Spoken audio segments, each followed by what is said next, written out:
Ladies and gentlemen of the interwebs, there are a few phrases that, although not exclusively used by the left, tend to be used more often than not by the left, which indicate poor, flawed reasoning.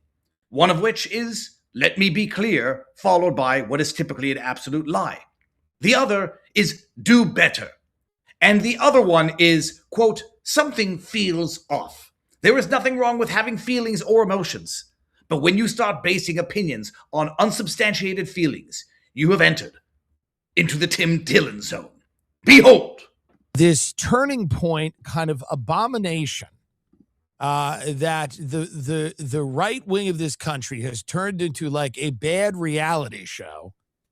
And it's all of the fault of everyone, by the way. It's the fault of everyone speaking and everyone attending. And there's nobody that gets everything about this is weird and uncomfortable for everyone. And I'm not saying she killed her husband or knew about it or whatever. But I'm saying the guy got shot 3 months ago and she walks out to a pyrotechnic display. Which was Charlie Kirk's favorite type of display from what I understand. And then she goes, we're going to elect J.D. Vance.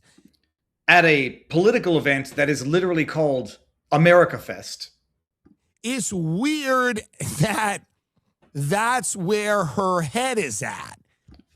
In terms of trying to preserve the constitutional republic of these United States of America by promoting the current vice president as the future president of these United States of America. It's real weird. Feels off. It's difficult for many people to relate to. It's not relatable for people that talked about how Hollywood isn't relatable and Hollywood is out of touch. This looks a lot like Hollywood to most people. Pause it right there. Everything that Tim Dillon is saying right now, if you eliminate the parentheses that he opened to impugn Erica Kirk's behavior, would be absolutely justifiable analysis of a political event. Something feels, it's not relatable to most people. Most people cannot and will never be able to relate to what Erica Kirk is going through, and God willing and God bless if they don't. Because most people haven't had their spouse brutally murdered on live stream for the entire world to see. So it's not relatable. The theatrics of a political event, okay. Where is her head at in terms of promoting J.D. Vance as the next president at the America Fest political rally intended to gin up conservative movement, conservative support heading into the midterms, to say most people can't relate to her getting out there and promoting the vice president? My goodness, if he had just left out everything he said about Erica Kirk and instead assessed the theatrics of the AmFest, it would be totally fair game. And I think many people would agree with him that it is theatrics. It's supposed to be theatrics. It's politics. And to go out through a stream of fireworks and sparklers and stand there in a glittering pantsuit and talk about electing J.D. Vance. God forbid. 3 months after your husband was killed, many people feel that there is something off about that. Many people feel that there is something off about that. Do you know what that is? That's like water divining, except I even think that water diviners have better evidence. Something feels off. I can't put my finger on it. I just want to cast aspersions and protect myself by justifying it based on my fifis. Ooh, my sixth sense is going off. I don't know what it is. There's something off about the way Erica Kirk is grieving the murder of her husband. Something feels a little off. My goodness, can you imagine the audacity it takes for someone to lecture someone else on what their response should be to the murder of their spouse? Or what someone should lecture another parent should be the process as relates to the premature, untimely death of their kid. May nobody on earth have to go through that, let alone have to be judged by other people. Oh, she's wearing sparkly pants. All right, she should be dressed in black from head to toe for the next 7 years. Why? Because these are the new gods who dictate behavior and protocol. She should be in a fetal position in the corner of a room, unable to walk, talk, or eat. She should be losing 25 pounds. That's what everybody who cannot possibly relate to this thinks should be going on right now. She should retire from politics, let TPUSA burn to the ground, and let the Democrats have no meaningful conservative opposition for the midterms in the 2028. And she should, forget about J.D. Vance. Just forget about it. Right, Tim? And we're starting to see that political people are the exact same thing as the Hollywood elites that they all love to dunk on. That would be fair game. Politics is theatrics to some extent. The more better the politics, the more natural the theatrics. The better the politician, the less rehearsed they look. It's kind of like Obama first time around. He didn't look like theatrics. He didn't look like a typical politician. He looked, I say now, smarmy and backstabby, but he looked smooth and relatable. And we all look at this. This is Megan Thee Stallion twerking at the Kamala rally. This is deeply unsettling to a lot of people. It feels like you're being played. It feels like, I have no evidence for you're being played, whatever that means. It feels like that was second time in 2 minutes. You got some great feelings there, Tim. You feel it. It seems third time. Off. Fourth time. You feel like this is a coordinated and choreographed spectacle so that you are played. They want your money. It feels like it's a choreographed spectacle. They want your money.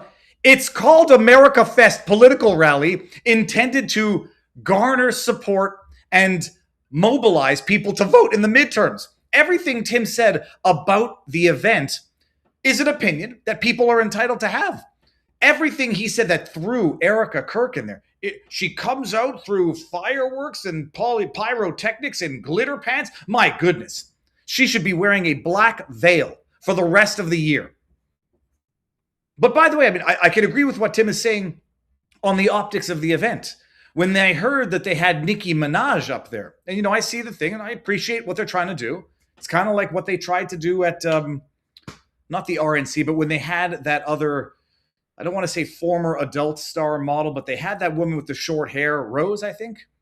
And I remember a number of conservatives complaining this is not the type of influence we want in the conservative movement. And I remember other people pushing back and saying, this is how you get a broad coalition. You want to reach mainstream. You want to reach kids. You want to reach the next generation. You're not going to do it from your smoking your pipes, gray-haired, whatever the hell it is.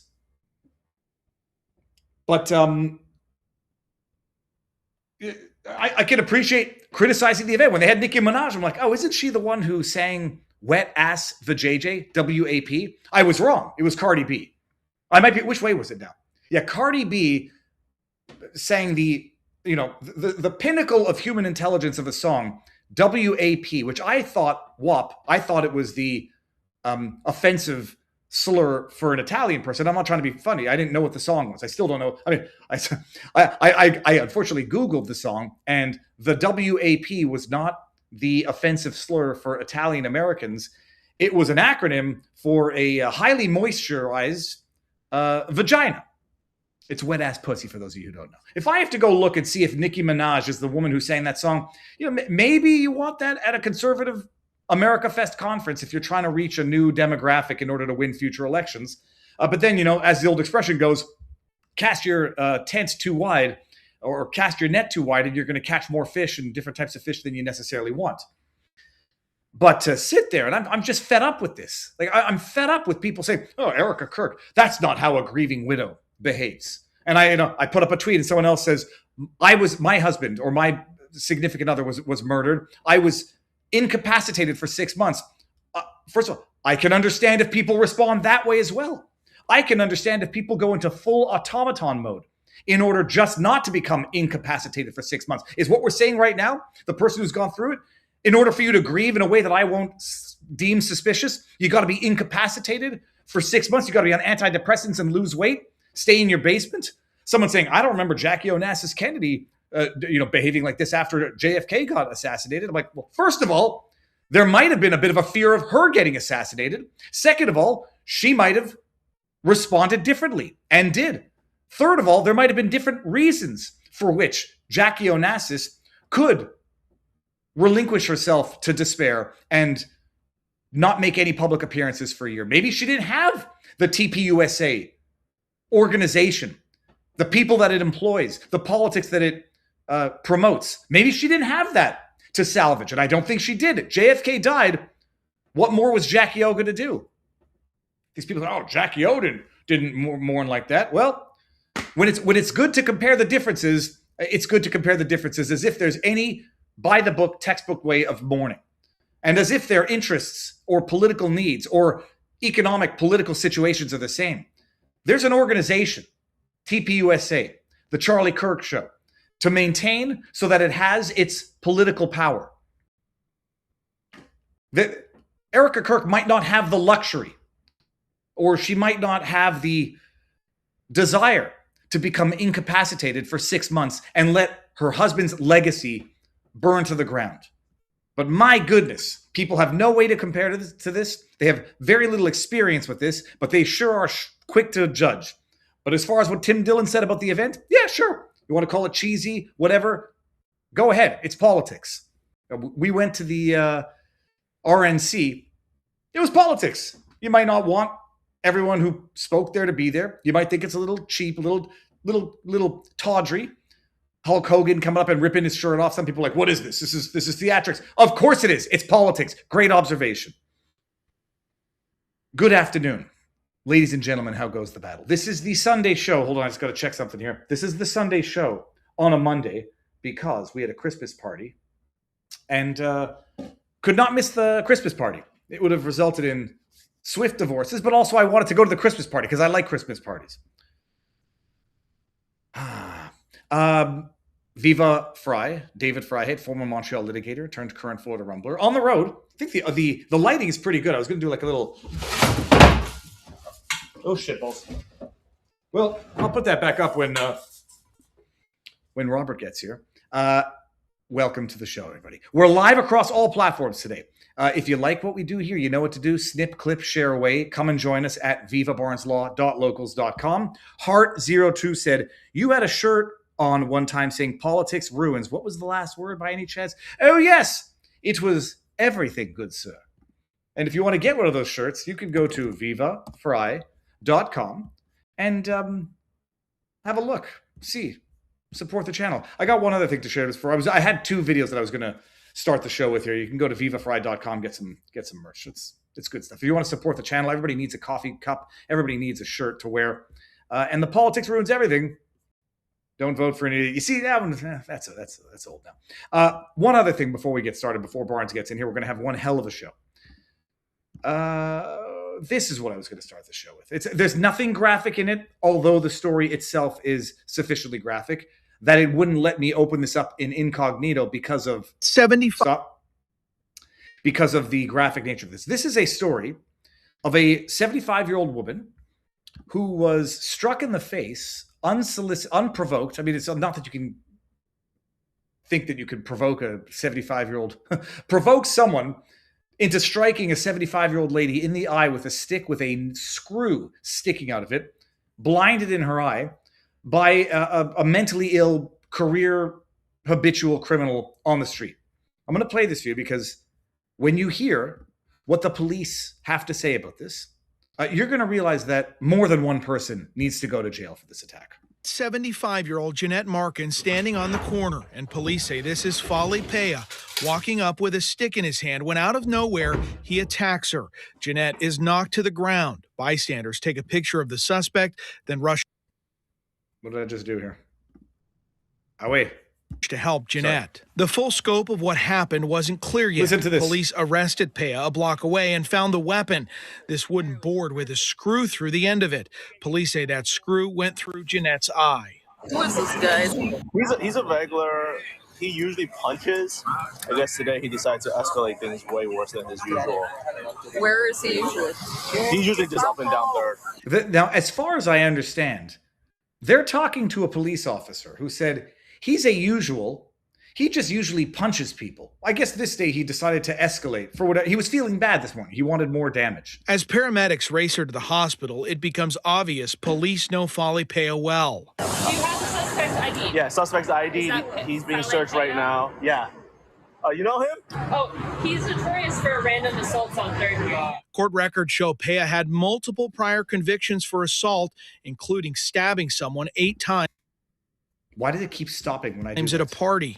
These multiple assaults, include you just stabbing someone 8 times at a party, jail for a very, very long time. Each and any one of these single assaults, but no. I'll take my chances.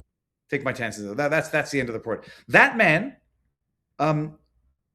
was on the streets after all of those arrests. You just it's just mental illness. He just needs treatment. It's just drug addiction. He needs treatment. If you just give him money, universal basic income, it'll be totally cool. It'll resolve everything.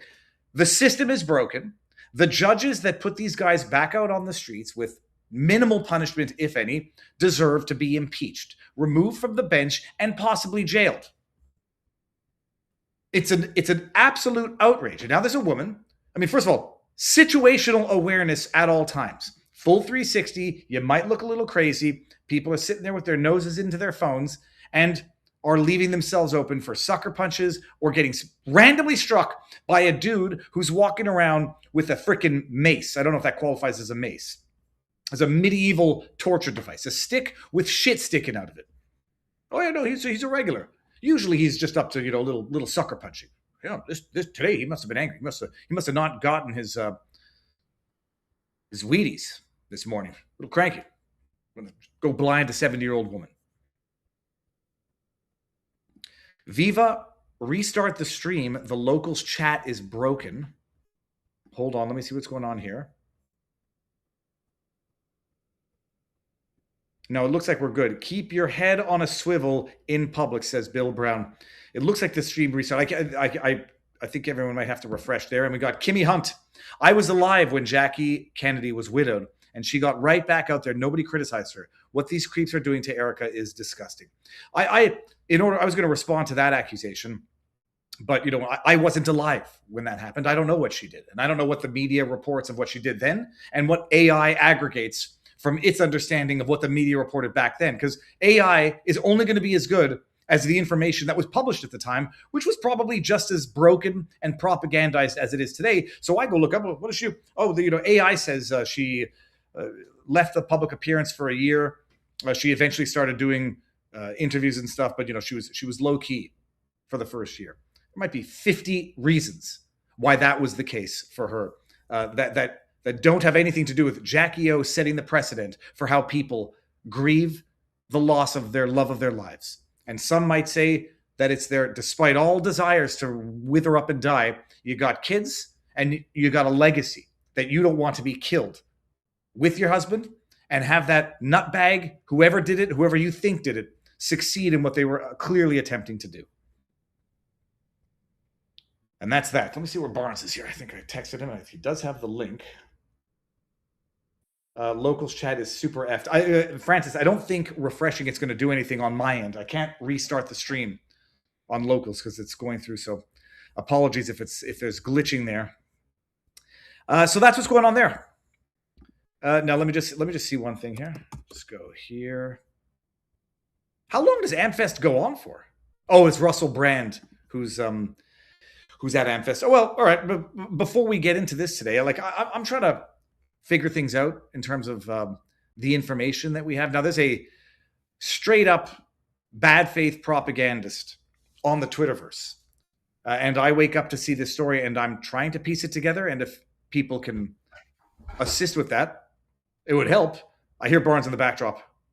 Ooh, let's see. Hold on a second. Good, sir. How goes the battle? How's the echo? There is no echo, but now I don't know if it's because I've done something different on my end. Because I'm just using my laptop mic. No, this is perfect. Did you fix something on your end, Robert? Well, I happen to be in Vegas. All right, well, I'm telling you that, okay, it doesn't matter. It's beautiful. Sir, satisfy one OCD element. Move the camera to your right shoulder. No, the other way. Yeah, there you go. Okay. That's good enough. Okay, I'm not going to let my OCD get too far ahead. Robert, sir, how goes the battle? Good. Are you watching Amfest? I was gonna go down there, but I ended up in Vegas. I was in California. There was a continuance granted there, so that the hearing that was anticipated got continued to January, and came to Vegas, and then was going to go down to Phoenix. The Turning Point people that had invited me down, and had some VIP passes and what have you. But I had to take care of some client matters here, so that ended up I didn't get a chance to get down there. Richard Barris was down there. Mark Mitchell was down there. Steve Bannon was down there. Mike Cernovich was down there. Luke Rutkowski, I think, might have been there as well. Jack Posobiec was there. Yep. Megyn Kelly, Tucker Carlson, range of other, of course, sort of prominent people. There was the various media narratives coming out about it, some of which, were right, some of which I think were off base. But I agree with your criticism. I mean, Tim Dillon should be, funny guy. I've enjoyed his comedy in the past. Now breaching into political commentary. He should just be upping his defamation lawyers for repeating all of the gibberish that Candace Owens put out originally about Bridget Macron. I don't think he's paying any attention to that. Dillon and some of these people are living in a fantasy land. That it's almost like they've got so buried in their own little bubble that they don't understand what they're doing or saying. And this was just another variation of that. I mean, Dillon is playing to the Candace Owens crowd, who wants to, portray nothing Erica Kirk can do is right. And a lot of these people are just scuzzbags. They're bottom barrels. And notice their accounts. Like when they respond on X or YouTube or Rumble, they're always like bot-looking accounts, right? I mean, there's no like Joe Jackson from Nevada. You know what I mean? It's always, and my favorite one was, the most recent one was, a bot account said, "I am a human man." They're not a human man, right? So so a lot of this was kind of nonsense, but I thought the criticism was absurd. Turning Point's always been a showy young people. It's very much sort of like in the young evangelical tradition. If you go to a lot of those mega churches, optimistic, praising a lot of like cool music and lights and so forth. People still think that the Robert Kennedy coming out to meet Trump to announce that coalition with the lights going off was one of the best visual shots ever. So a lot of these criticisms are just asinine. And they're people that you meet these people, we all know what they're like. They're usually moral degenerates. A lot of these criticisms accusing everyone else of moral degeneracy. Without fail, about 80, 90% of them are going to be moral degenerates. The other thing is they're going to be nasty people, right? We've all met these people. They're just nasty. They're nasty in their personal lives. They're nasty in their family lives. They're nasty in their professional. Does anybody want to be Candace Owens' friend? No, you don't want to be around her. You don't want to be in her circle. It's just nasty. Nasty, mean, sick, disgusting. What they accuse everybody else of is who they are. A lot of confession through projection. It looked to me like the event, great credit to these young people. It's almost overwhelmingly young people that run this. Your leader gets murdered just a few months ago. It would be very easy to stick your head in the sand and just forget about all this, to quit politics, to at least take a long hiatus, which apparently some idiots want to see happen. That are on the right. No, you're not. You're a fraud. You're a fake. You're a phony. Go back to where you belong, like Tim Dillon, sticking with mediocre comedy. All right? Stick there, Tim. You're not any good in this world. You're not that useful or educational or informative. Trying to pretend, Candace Owens getting millions of clicks. I bet I can get millions of clicks by doing the same stupid BS. Candace Owens is going to be bankrupted in 2 years. There's more lawsuits coming. The problem is she's going to be judgment-proof. The Macrons, I know you're still hopeful. I'm not. The Macrons are going to ring her up left and right. She's DOA legally. She makes stuff up. She had more people on this week people were able to call out in like 5 minutes. 5 minutes, like, this is totally fake. This is totally fraudulent. Now, you've invited Candace on. If she has, look, Candace Owens is so weak, such a weak person, such a liar and a fake and a phony and a fraud that she doesn't even have the guts to go on with Viva. I understand her not wanting to debate me. That'd be the end of Candace Owens forever in the court of public opinion. But, Viva's always a sweetheart, and she's scared to go on and talk with Viva. She's a phony, she's a fraud, end of story. TPUSA, great credit, great work, great job putting on an extraordinary event that the people there love, that keep a lot of young people engaged in the political process and in the cultural revolution, returning to faith, family, and putting those things first, along with freedom. And Erica Kirk standing strong and staying strong despite these barrage of nasty vicious personal attacks against a widow of young children. Credit to her for staying and standing strong. It is like you say, some of the people who have now gathered under the tent of the right after the last election saying effectively AmFest or TPUSA should just wind up and grieve, and let's let that serve to the destruction of the detriment of the GOP, the conservative movement in 2028. It's like they're nomads. They wouldn't be happy. Then they would say, "Oh, look at how you're trying to capitalize on the funeral. Look at how you're trying to make that." These people are frauds. The critics are frauds. That's all they are. That's all they've ever been. That's all they'll ever be. So when you're busy bashing a widow, you're the problem. End of story. I still don't think Candace is judgment proof for Macron, but we'll see. But Robert, like you saw, she was on with Piers Morgan, and she successfully managed, in my view, to make Piers Morgan look like he was asking the right questions.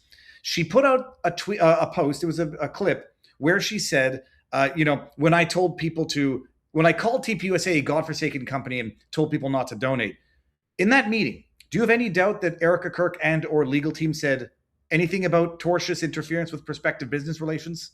To me, I think the people at TPUSA, in the tradition of Charlie Kirk, have been extraordinarily, and I would say exceedingly, generous with Candace.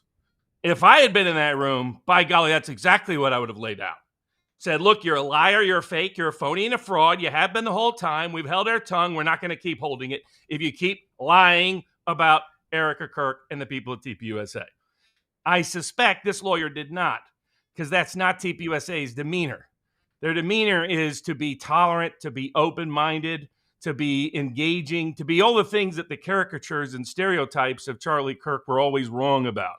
Charlie was one of the most open-minded people on the right in the court of public opinion, period, in the country. And Erica Kirk and Andrew and others at the TPUSA have continued that tradition. Like what everybody was calling a deep rift and a deep divide was their willingness to be open to discussion, debate, and dialogue amongst a range of people on the right. They get criticized for bringing in Nicki Minaj because of her past interesting music, which I was curious to hear you describe in detail. I was wondering how you were going to go with that. I don't know, but it wasn't what I thought it meant. But the detail described but that's who they are. They're open-minded and they try to bring a range of people in. They have a core set of values themselves that they promote and pitch. But within those core set of values, and included in that is open discussion, open dialogue, open debate. That's why him going around it. And the other is, like, people were mad that they had a place that people could take photos under the tent where he was murdered. That was them pushing back on the efforts to martyr him. That was them pushing back and saying, we will not go gently into that good night, because Charlie Kirk wouldn't have either. No matter what they did, they would have been criticized and critiqued. No matter what they did. Now, and you saw Candace, those of us that said Candace was a bad faith actor and much of her audience is a bunch of lunatics, got to see that on full display. Because right after she does this meeting, she turns around and starts attacking Candace and Erica and TPUSA all over again, just like many of us said she would, because she's a clickbait whore. That's what she's always been at heart. She's someone that's very shallow, superficial, has repeatedly used race in both ways to promote herself when she was on the left, then to promote herself when she's on the right. That's who she is. Sees conspiracies everywhere, sees Jews everywhere. It's the nature of who and what she is and has been really for quite some time. She has a long libel history.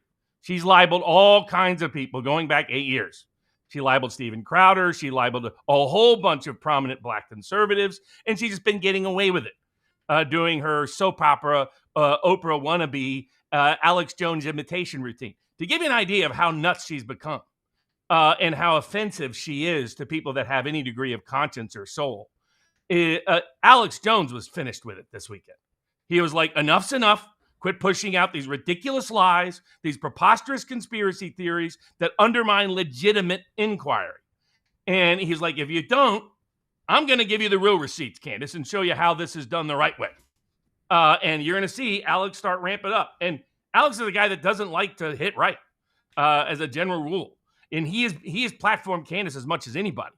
He's interviewed Fuentes extensively and was unafraid to do so.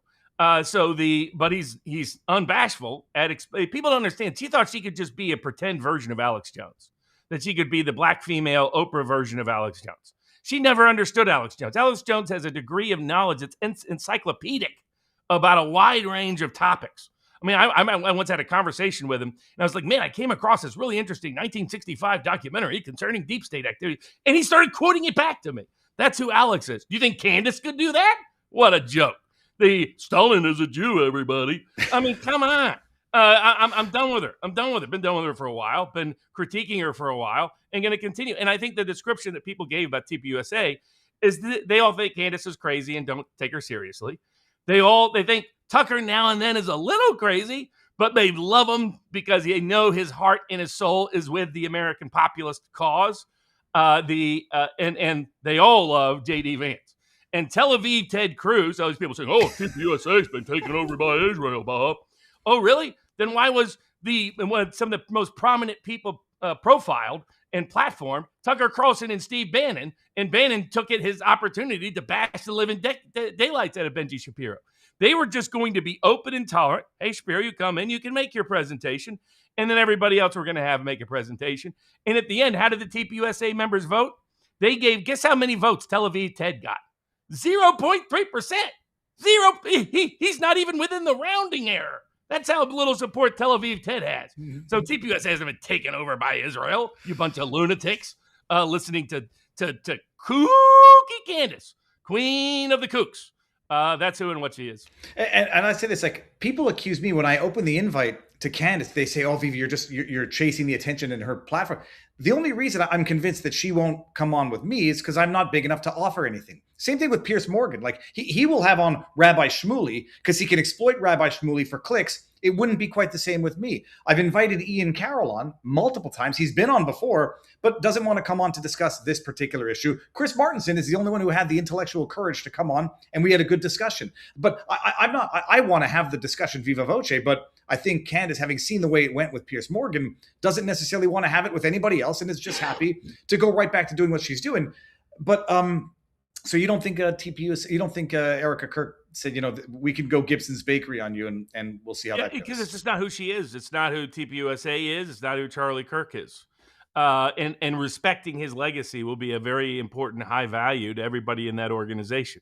These are young idealists, very optimist, want to be cheery, want to be like, people are like, oh, Barnes. I've told people in my funeral, by golly, I want at least half of it to be a New Orleans jazz style funeral. Because a funeral should not just mourn death, it should celebrate life. And this TPUSA event, they already had the funeral, but this TPUSA event was about celebrating the life and continuing the legacy of Charlie Kirk.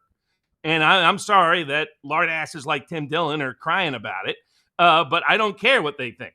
And I'm sure all the Candace kooks were shocked. They're like, oh, yes, Candace is going to take over TPUSA because she's the true conservative, because she understands that the Jews really secretly run the world and all that kind of nonsense. This is a tiny group of people. The one thing I'll agree with the Candace supporters on is no, Candace will not impact the 2026 elections because nobody cares about Candace Owens. That's the reality. Half the people that tune in just want to see her implode. And when she didn't come back and say, I took it I exposed the Jew conspiracy to Erica, half of her own audience was screaming at her. That's my God, you have betrayed us too. They're crying like losers. These are losers. These are losers living in their basement. Half of them are bots. Look at Nick Fuentes. They did a social media study, and they're like 2/3 of the responses to him suggest it's fake, that it's either he's bought it or somebody else has bought a bunch of bots to artificially boost him. This is becoming increasingly clear. And the average person doesn't know who Nick Fuentes is. The average person doesn't know who Candace Owens is. So I agree with those in the chat that are like, they're done with it. We're done with it. We got plenty of topics tonight. Speaking of real conspiracies, we got the Epstein files disclosure, or the lack thereof. God bless some people who Todd Blanche apparently can't read law. Pam Bondi can't follow law. And even some other people, Harmeet Dillon and some others, were sticking their necks out in ways that they are better off not doing. Because we can talk about something called inherent contempt, which is what Pam Bondi will be facing in the new year. We've got Georgia election fraud. What a shock. I'm totally shocked. No, not like some of us weren't on the front lines of this all along. But of course, why didn't that fraud ever get fully outed? Because everybody was chasing Venezuela conspiracy theories involving Smartmatic and Dominion and machines and servers in Germany and the rest. They are as responsible and as culpable for what happened in Georgia not getting exposed earlier as Ratburger and the rest. We've got Venezuela boat strikes, letters of marque being proposed by Senator Mike Lee. Have we returned to full-scale, old-school buccaneering and piracy in the name of the Trump administration? Dan Bongino retires. Might have a brief debate about that. Vivas has the more sympathetic perspective, a little bit of a less sympathetic perspective. We'll get into that. Brown University killer Kash Patel was busy on various podcasts with his girlfriend, but thank God a homeless man actually apparently found the true culprit. A homeless man. We'll get there. Living in the basement of the institution. Yeah, living in the basement on campus. You couldn't make this up. The ICE judge, the one who helped corruptly try to obstruct guilty ICE in Milwaukee, convicted of a felony crime. We've got ICE judges suing under the First Amendment. We've got a First Amendment FBI whistleblower claim as well. Steve Friend, wrongfully terminated, it appears, by Kash Patel in violation of his First Amendment freedoms.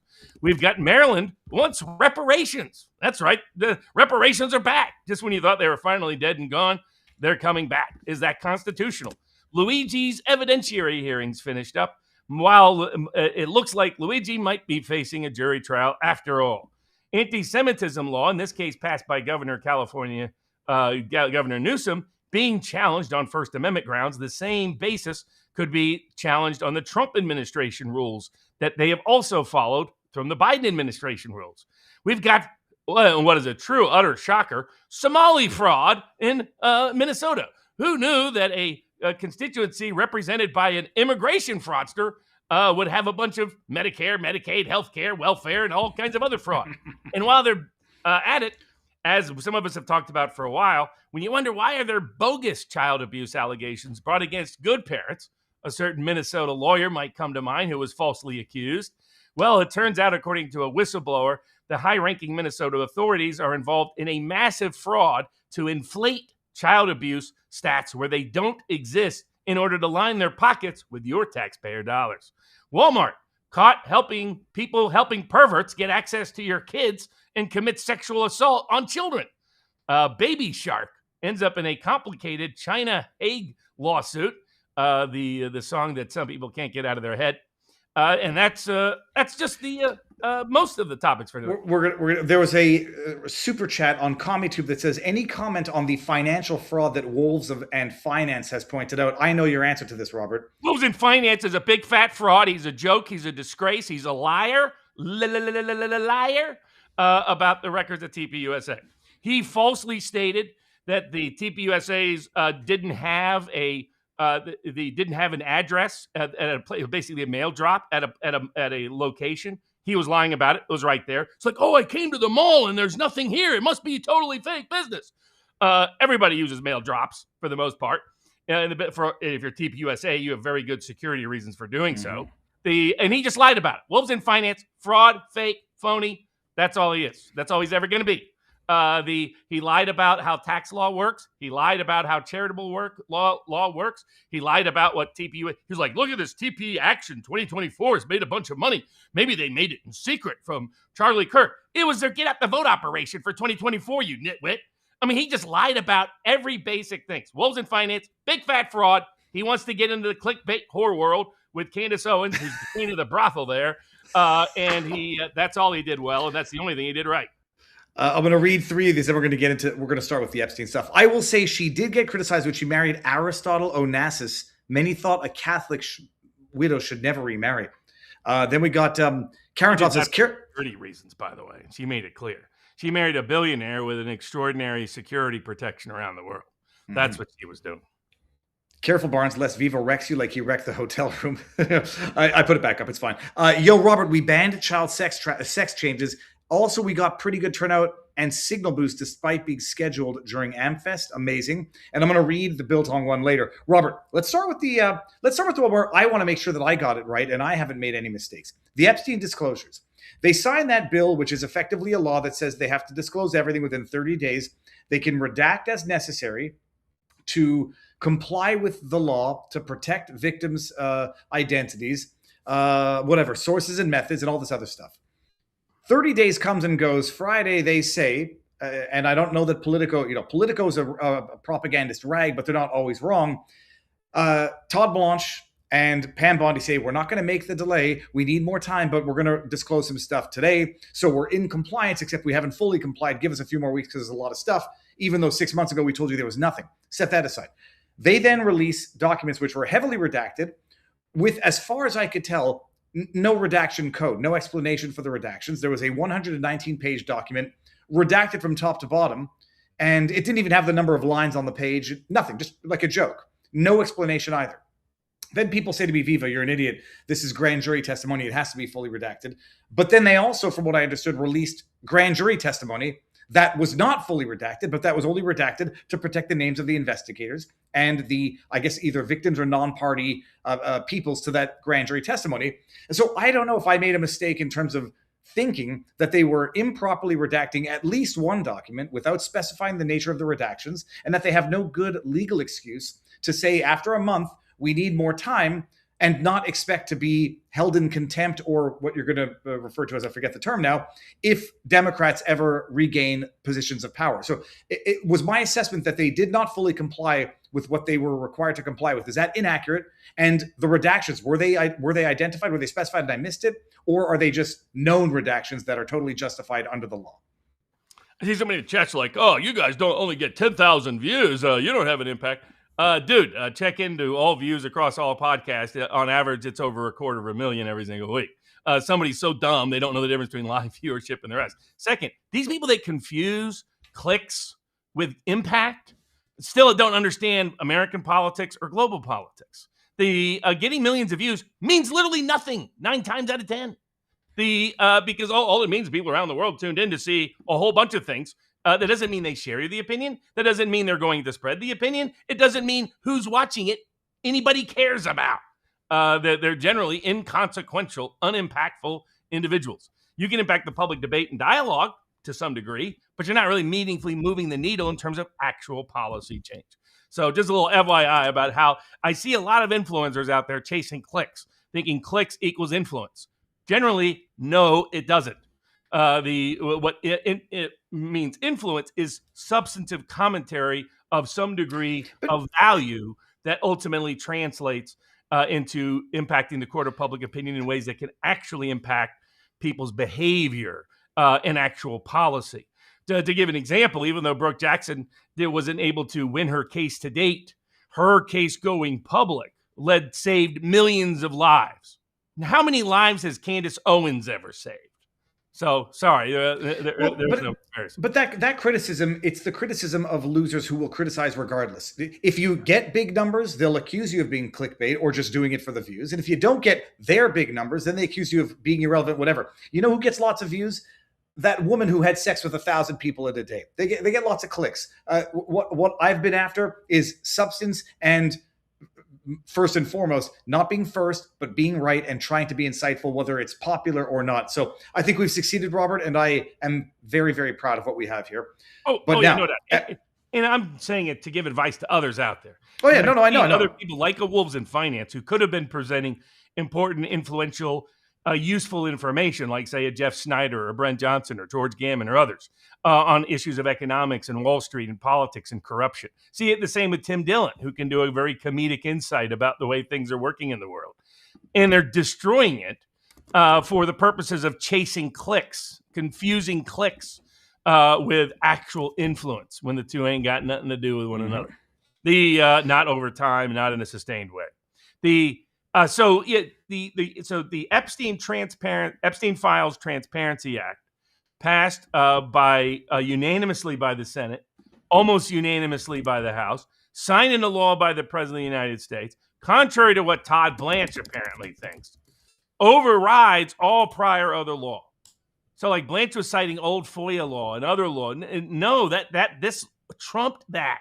By definition, whenever you have a law that addresses a specific matter, it trumps a law of general matter. So let's say you have a specific law that says, here's how you're going to handle issue A. And then you have a general law that says any issue like A will be handled in this way. The specific law trumps the general law. You can't use the general law to restrict the interpretation of the specific law. And yet Todd Blanche, that nitwit, was saying that on national TV yesterday. So the specific law says here's what you can redact for. First, you can only redact temporarily. Contrary to what Michael Tracy was saying, Michael Tracy's busy burning his credibility in live time. I think Tracy, I don't think Tracy believes sexual abuse ever even occurs. He has this weird proclivity to want to defend anybody accused of sexual abuse. Just saying. But he misinterpreted the law as well because he can't read it for 5 seconds. The actual substance of the law, and there were some people I saw in a range of chats that misunderstood the law. Be crystal clear. This law trumps all other FOIA and other laws. So don't cite to me other FOIA laws because they're not applicable here. This specific law, the Epstein Files Transparency Act, it trumps all of those. So that has specific provisions. It says here's when you can redact. Here's what you can withhold.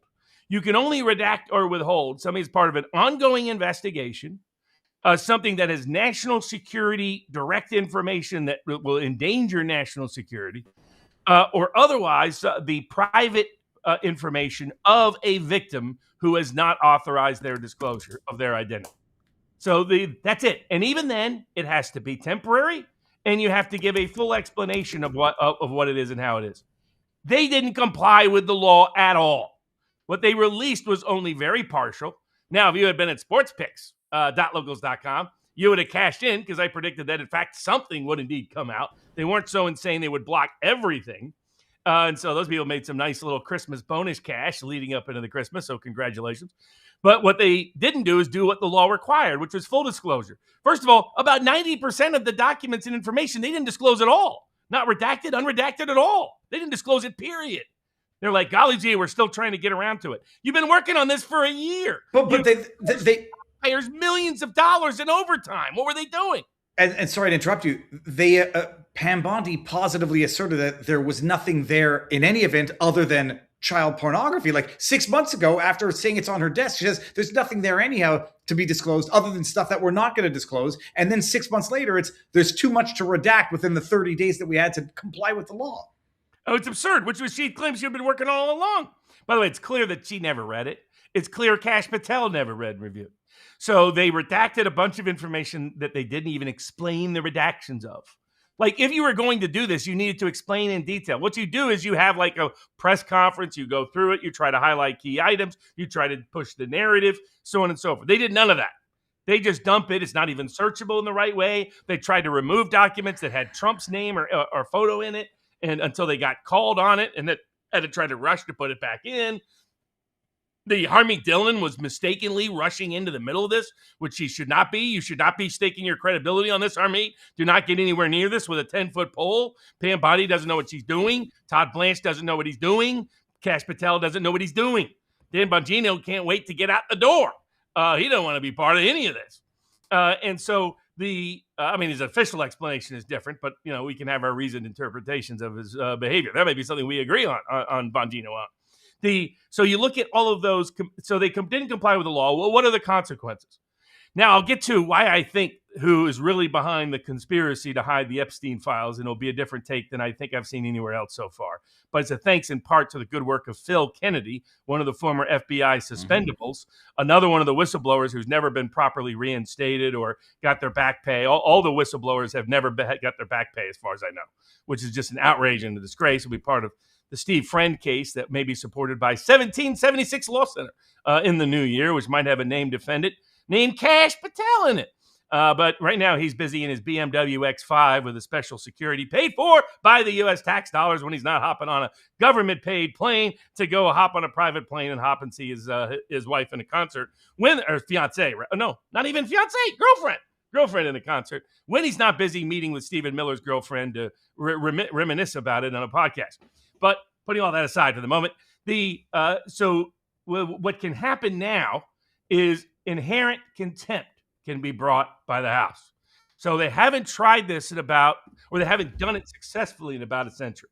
They, credit to Marjorie Taylor Greene and others, tried to get Mayorkas under inherent contempt during the Biden administration. But inherent contempt, the authority for inherent contempt, dates back to our founding. The first time it started happening was the early 1800s.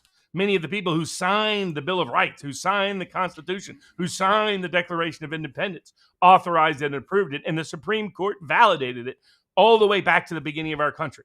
And it doesn't require the participation of the Justice Department. It doesn't require the participation of the judicial branch of government. It doesn't require the participation of the Senate of the United States.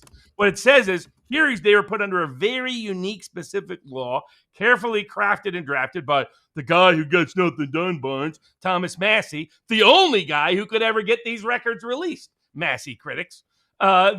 Along with Ro Khanna, who did very good work on this, who comes from the left populist side of the equation on the Democratic Party side. And what the law required was them to do something very specific, release all of these files, only redact what had to be redacted with full explanation as to what and why was it redacted, and to only make it temporary. And they did neither. 90% of the files were never disclosed, and maybe up to 99% of the files have still not been disclosed. Obvious information, some of the information already been previously disclosed in other contexts, was improperly and illicitly redacted. Fox News itself said they were trying to protect the reputation of prominent billionaires and political figures. Which was specifically excluded from the Transparency Act, which says you don't get to redact to protect reputations or protect from embarrassment. Yes, no doubt about it. And so you look at that, what they can do is they can hold Pam Bondi, Todd Blanche, Kash Patel, and anybody else involved in responsibility and accountability, but at least Bondi and Blanche in inherent contempt. How does inherent contempt work? The House passes it. They instruct the sergeant at arms to go and physically arrest Pam Bondi and bring her to the House of Representatives, where she must answer questions under penalty of perjury and can be incarcerated at the House until she fully complies with the Epstein Transparency Files Act, Epstein Files Transparency Act. So already is being planned by Thomas Massie and Ro Khanna. Whether they will include Blanche, whether they will include other. This is why I've been encouraging Harmeet Dillon and others, stay out of this. Do not defend these idiots, because then Harmeet is suggesting she's involved, and they would like nothing more than to take Harmeet out. And she's putting her neck under the guillotine for Pam Bondi, of all people. Come on, Harmeet, use some IQ. Do not destroy your political career for that incorrigibly incompetent and corrupt attorney general that is Pam Bondi. My goodness, it's amazing you have to explain these things that are so bloody obvious to people. But you do, unfortunately, because anybody that has their fingers on this can be brought down for inherent contempt. That's just one remedy. Down the road, it can be referral for criminal prosecution, and this is the Sandy Berger precedent. Sandy Berger went in and tried to doctor and remove documents from the National Security Archives, even though he was a federal Justice Department official at the time. Why is it that he was criminally prosecuted? Remember that law about whether Nancy Pelosi tearing that up? It's that same law. And it's clear it applies to the Epstein Files Transparency Act. So it's basically a form of obstruction of justice.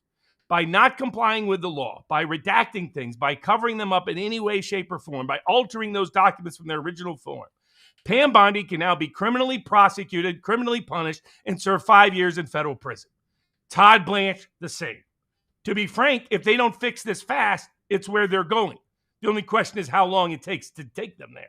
Otherwise, they better pray to God that J.D. Vance wins the presidency in 2028, assuming he runs, because otherwise that's exactly where they're heading. But they're so clueless, they don't understand this. Pam Bondi's back and forth, waiting for her next sorority prosecutor press conference on some low-level case somewhere in Florida or somewhere else, and doesn't understand this.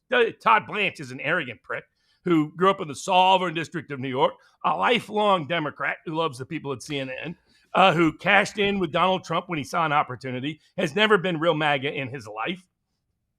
Along with, Stanley Wood, there's the Stanley, what's his name, is number 3. He appears to be implicated in this because he's too dumb to stay out of this. So all these people are in serious trouble. They've made it, and what they've done is they've undermined the president of the United States. They made the president vulnerable and susceptible to impeachment and future indictment himself because of this. This was an easy thing to do. This was a no-brainer thing to do, and they can't even do that. Do you think there's any chance that Todd Blanche is deliberately trying to sabotage Trump, or is it just incompetence and haughtiness? Now, this is who I think the real source of the problem is. So if you are the deep state or the whatever you want to call them, the national security establishment, military industrial complex, use whatever language you want. I call it the deep state because it references a doctrine that started as the dual state by very prominent conservative, relatively speaking, English, The Economist. One of the publishers of The Economist was one of the people who did it, one of the editorial writers at least, which was to explain how you could have an administrative state of government that is immune from the public pressure, from popular will, from elections. And they said, really, there's a dual state. There's the elected officials, and then there's the unelected officials. And they often keep doing whatever they want, regardless of what the elected officials want or the people want.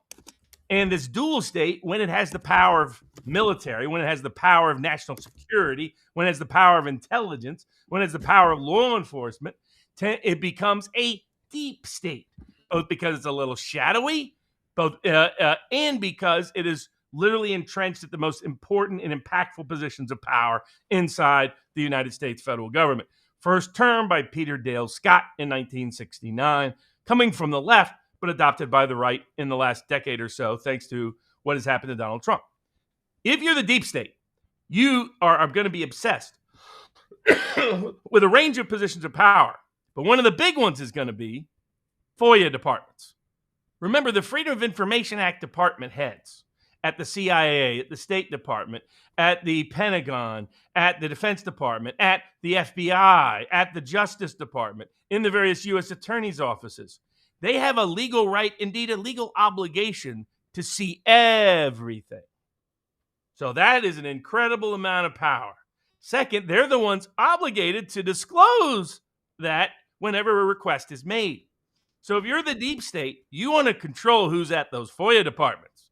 You don't want any Bobby Barneses hanging around there. You don't want any Ed Snowdens are hanging around there. You don't want any of those people hanging around there because God knows what they're going to. You don't want any Kyle Serafins hanging around there or James O'Keefe's hanging out. And you don't want anybody there who might date James O'Keefe on a date, not knowing who James O'Keefe is. The fact they get taken for some of the most obvious things. And remember, because this will relate to James O'Keefe, or even relate right back to Turning Point USA as AmFest. Who is hijacking the Epstein files, the FOIA departments at the Justice Department and the FBI. Phil Kennedy detailed who's in charge there at the FBI, and there's some of the most partisan anti-Trump hacks on the planet. Now, this implicates Pam Bondi by not firing those people. It implicates Kash Patel by not firing those people. In fact, some of these people were promoted by these people, despite their long history of corruption and partisanship and prejudice. So here's what I think happened. And people can go back and watch. I'm not just coming up with this now. I talked about somebody within the governmental apparatus doing this all the way back in an interview with Vigilant Fox and another one with George Gammon and about the Epstein files. I said, I think somebody in the government confused and deceived Todd Blanche, Pam Bondi, Dan Bongino, and Kash Patel into thinking that the files are all littered with just Donald Trump's name and all littered with Donald Trump. And we're yet to see anything really negative at all about Trump and all of these disclosures, even from the Democratic Party disclosures. It's stuff we all knew. It's stuff about how obsessed Epstein was with him, trying to blackmail him, trying to extort him. Why is he trying to extort him after the fact if he had actual blackmail material on him, right? So it's obvious that that what we had said all along, that Trump was not negatively or adversely referenced in the Epstein files if they were honestly reviewed and disclosed. And so what I think they did is, I think the FOIA department people misled, because Pam Bondi's notoriously lazy, by the way. Todd Blanche isn't exactly known for his work ethic either. Kash Patel is proven to be, too busy and too distracted. And Dan Bongino is too busy trying to figure out how the heck to get out of there. Where's the exit ramp on this thing?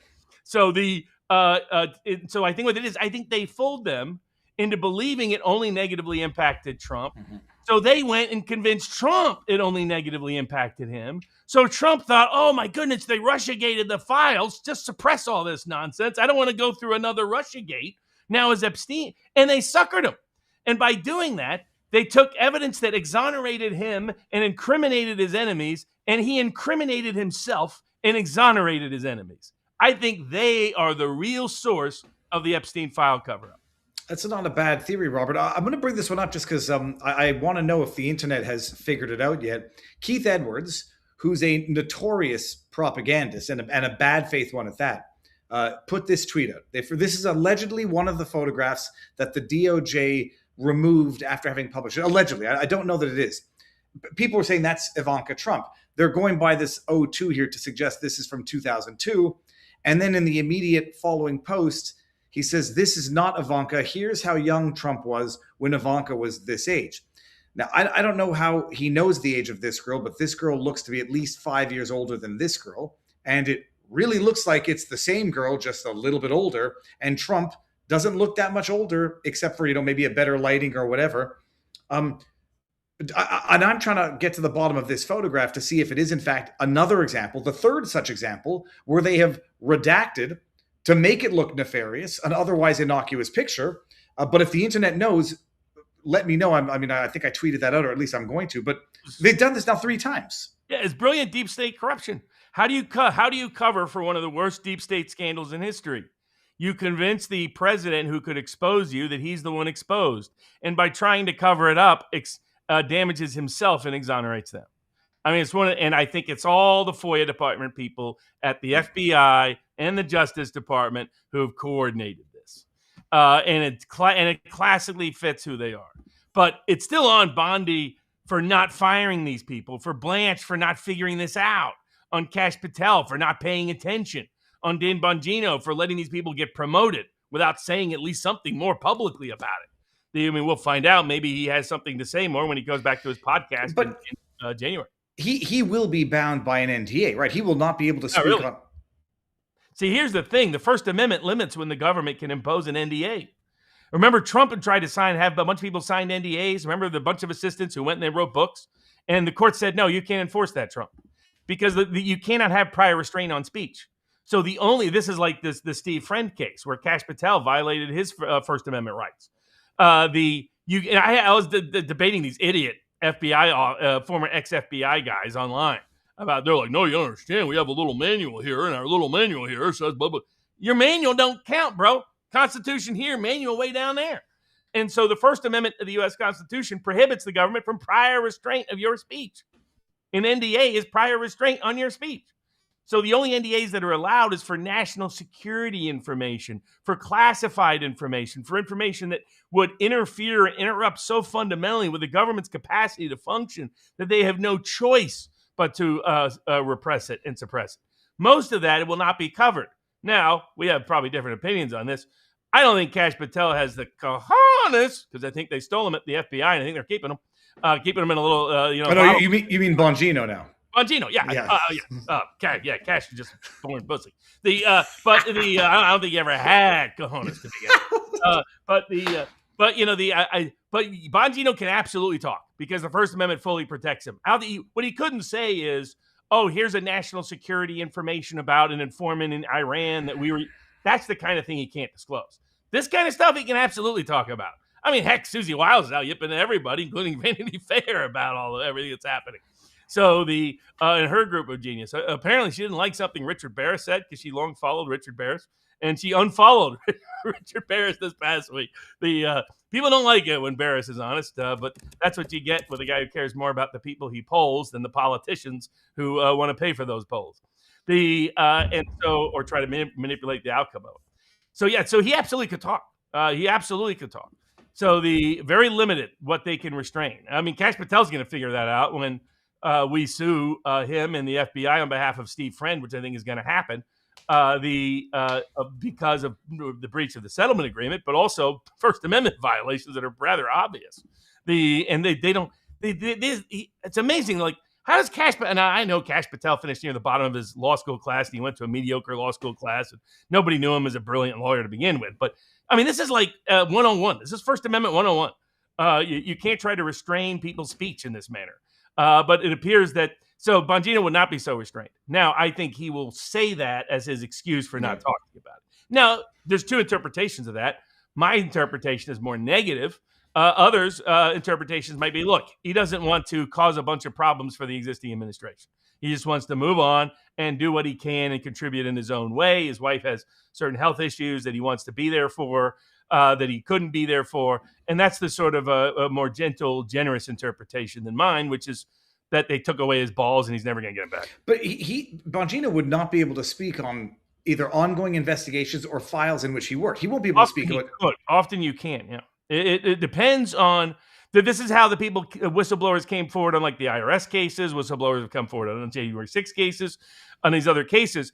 What you can't do is speech in such a way that you substantially. It's very much like the gag order rule. This is why I understand this law well. Aside from doing a lot of First Amendment work over the years, is that you have to substantially interfere with the ability of the government to do its job. Unless you're substantially interfering with the ability of the government to do its job, they can't restrain your speech, because that's the strict scrutiny standard that's necessary for the government to be able to restrict your speech. Otherwise, they could just, hey, come work for the government. We get to permanently gag you forever. And in fact, we'll give you access to cases so that you can never expose the fraud. Well, that would have been my theory.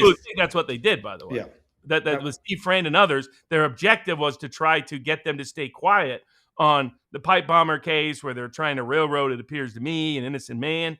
Other cases where it appears there's a lot of institutional corruption. The Epstein files, where there was tons of governmental corruption all the way through, including the Trump administration, unfortunately. And then Pam Bondi's excuse was, oh, hey, will victims now come forward and I'll finally investigate Jeffrey Epstein? She is so politically dumb. That's just, I don't mind stupid. I don't mind corrupt, but please, God, don't marry them together. And Pam Bondi is the personification of what happens when you marry stupidity with criminality. Robert, let me read a bunch of these chats over here. Sean487 says, why hasn't the FBI been closed and Bondi, feminist, Me Too nut, been fired? This is Russiagate op making shit up.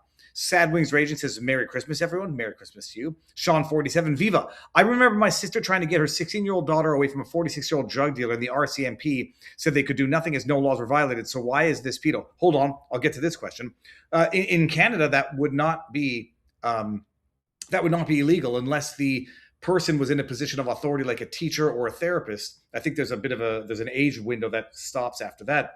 But Sean47 says, sorry, no underage girl was raped and prepubescent pedo happened. The age of consent in America is 14 to 16. No, it's not. It's 16 to 18. And I just had to double check. Yeah, in many states, it's 18. So God bless you, Sean, but you might want to update those laws.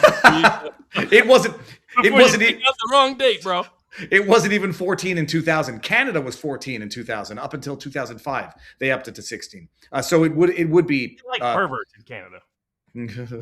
P. Vecchio says, I credit Viva's interview with Larry Sharp for getting Elise Stefanik to drop out of the race. I noticed that, and then I just now, after when I saw that, said, are you going to endorse Larry Sharp? I can't bring it up, King of Biltong. It says Biltong, premium Biltong from Biltong USA, high protein, keto friendly, no additives, US sourced beef, authentic South African flavor. Get some now. Go to BiltongUSA.com, code Barnes for 10% off. It's beautiful, delicious, softish beef jerky. I'll show a picture of it in a second. Viva, I forgot to mention it yesterday, but you should look at Yoel Romero winning at Real American Freestyle. He's 48. Yeah, he's got like his fused surgery of his neck, I think.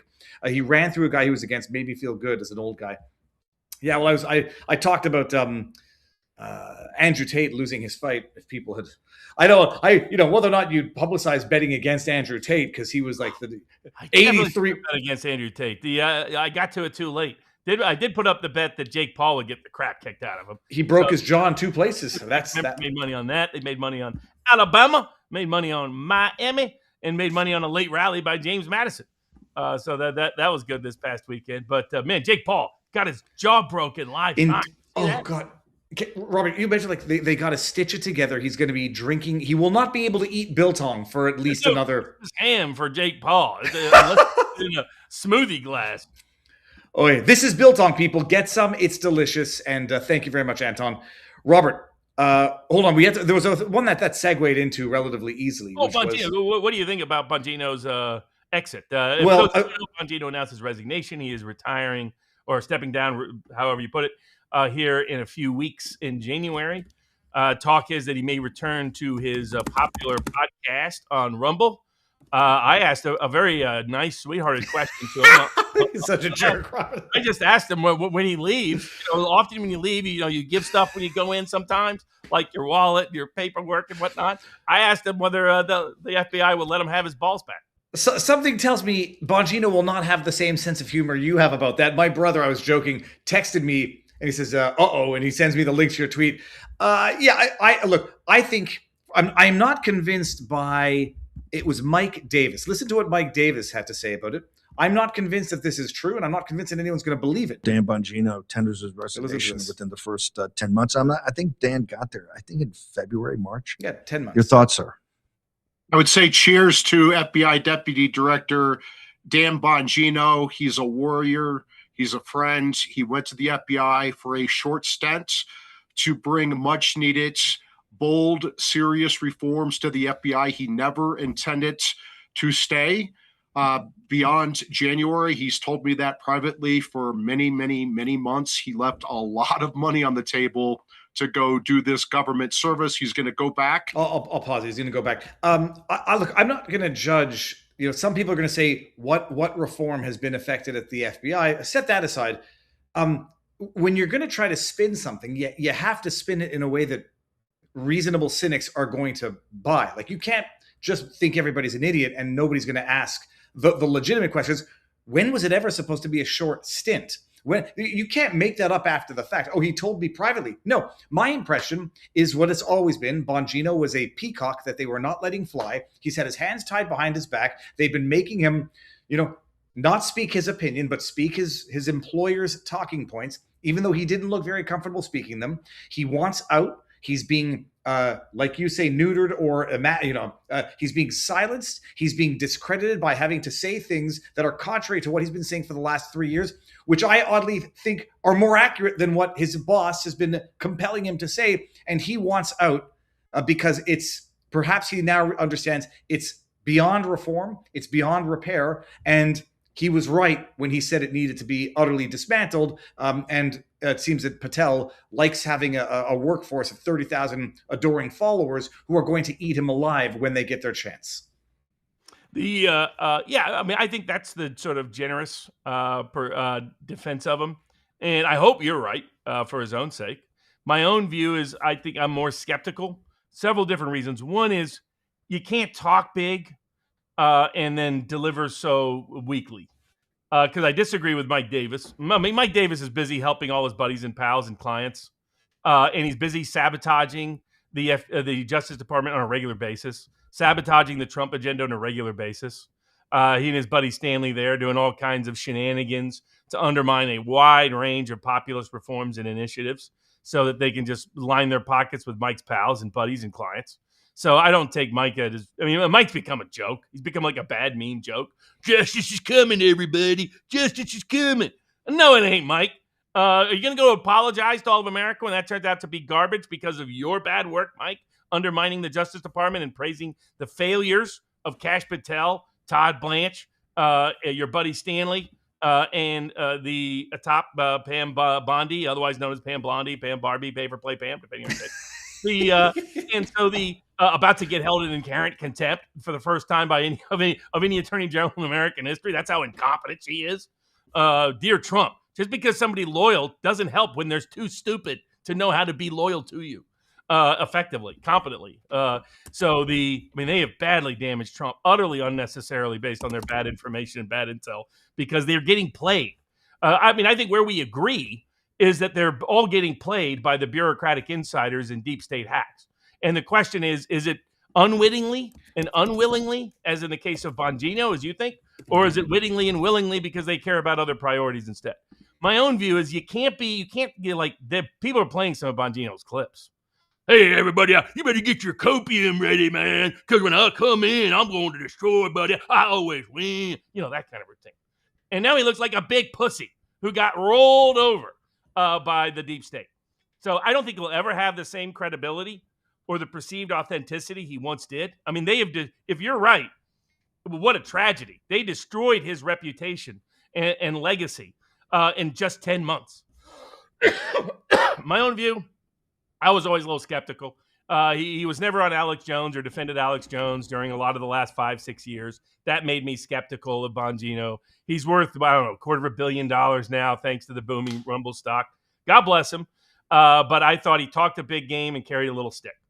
And I was hopeful the big game mattered. I was hopeful that what we had seen over the last 5 years was a true transformation from his I love Israel, God bless Fox News days for the decade or so plus before then. And I hope you're still right that what happened is he just ran into a wall and didn't know how to deal with this bureaucratic morass. Personally, I'm still a little skeptical, but I do hope they give him his balls back. We'll find out in a couple of weeks. Now, I saw in a chat here, hold on a second, it said, let me stop this here. Mrs. Pickle said, on Kyle podcast today, said friend has been hospitalized and they don't know the issue. Not friend, that's Baker. It's Steve Baker. I was just going to bring this up. I wanted to make sure. Heart attack. Yeah, Steve Baker. I'm not wonder a little bit. I'll leave that speculation for now. But very sad. Steve Baker, great reporter, great journalist who broke, I think, the real pipe bomber story, which is that it's not the person being falsely accused. And that's my biggest criticism, by the way, of Bongino, is the Cole case. Yeah. That's a case he should have put a stop to or resigned before that case went forward. Should not have been at that press conference because common sense should tell you Cole was innocent. And you've been doing really good work. Oh, yeah. It's doing really good work.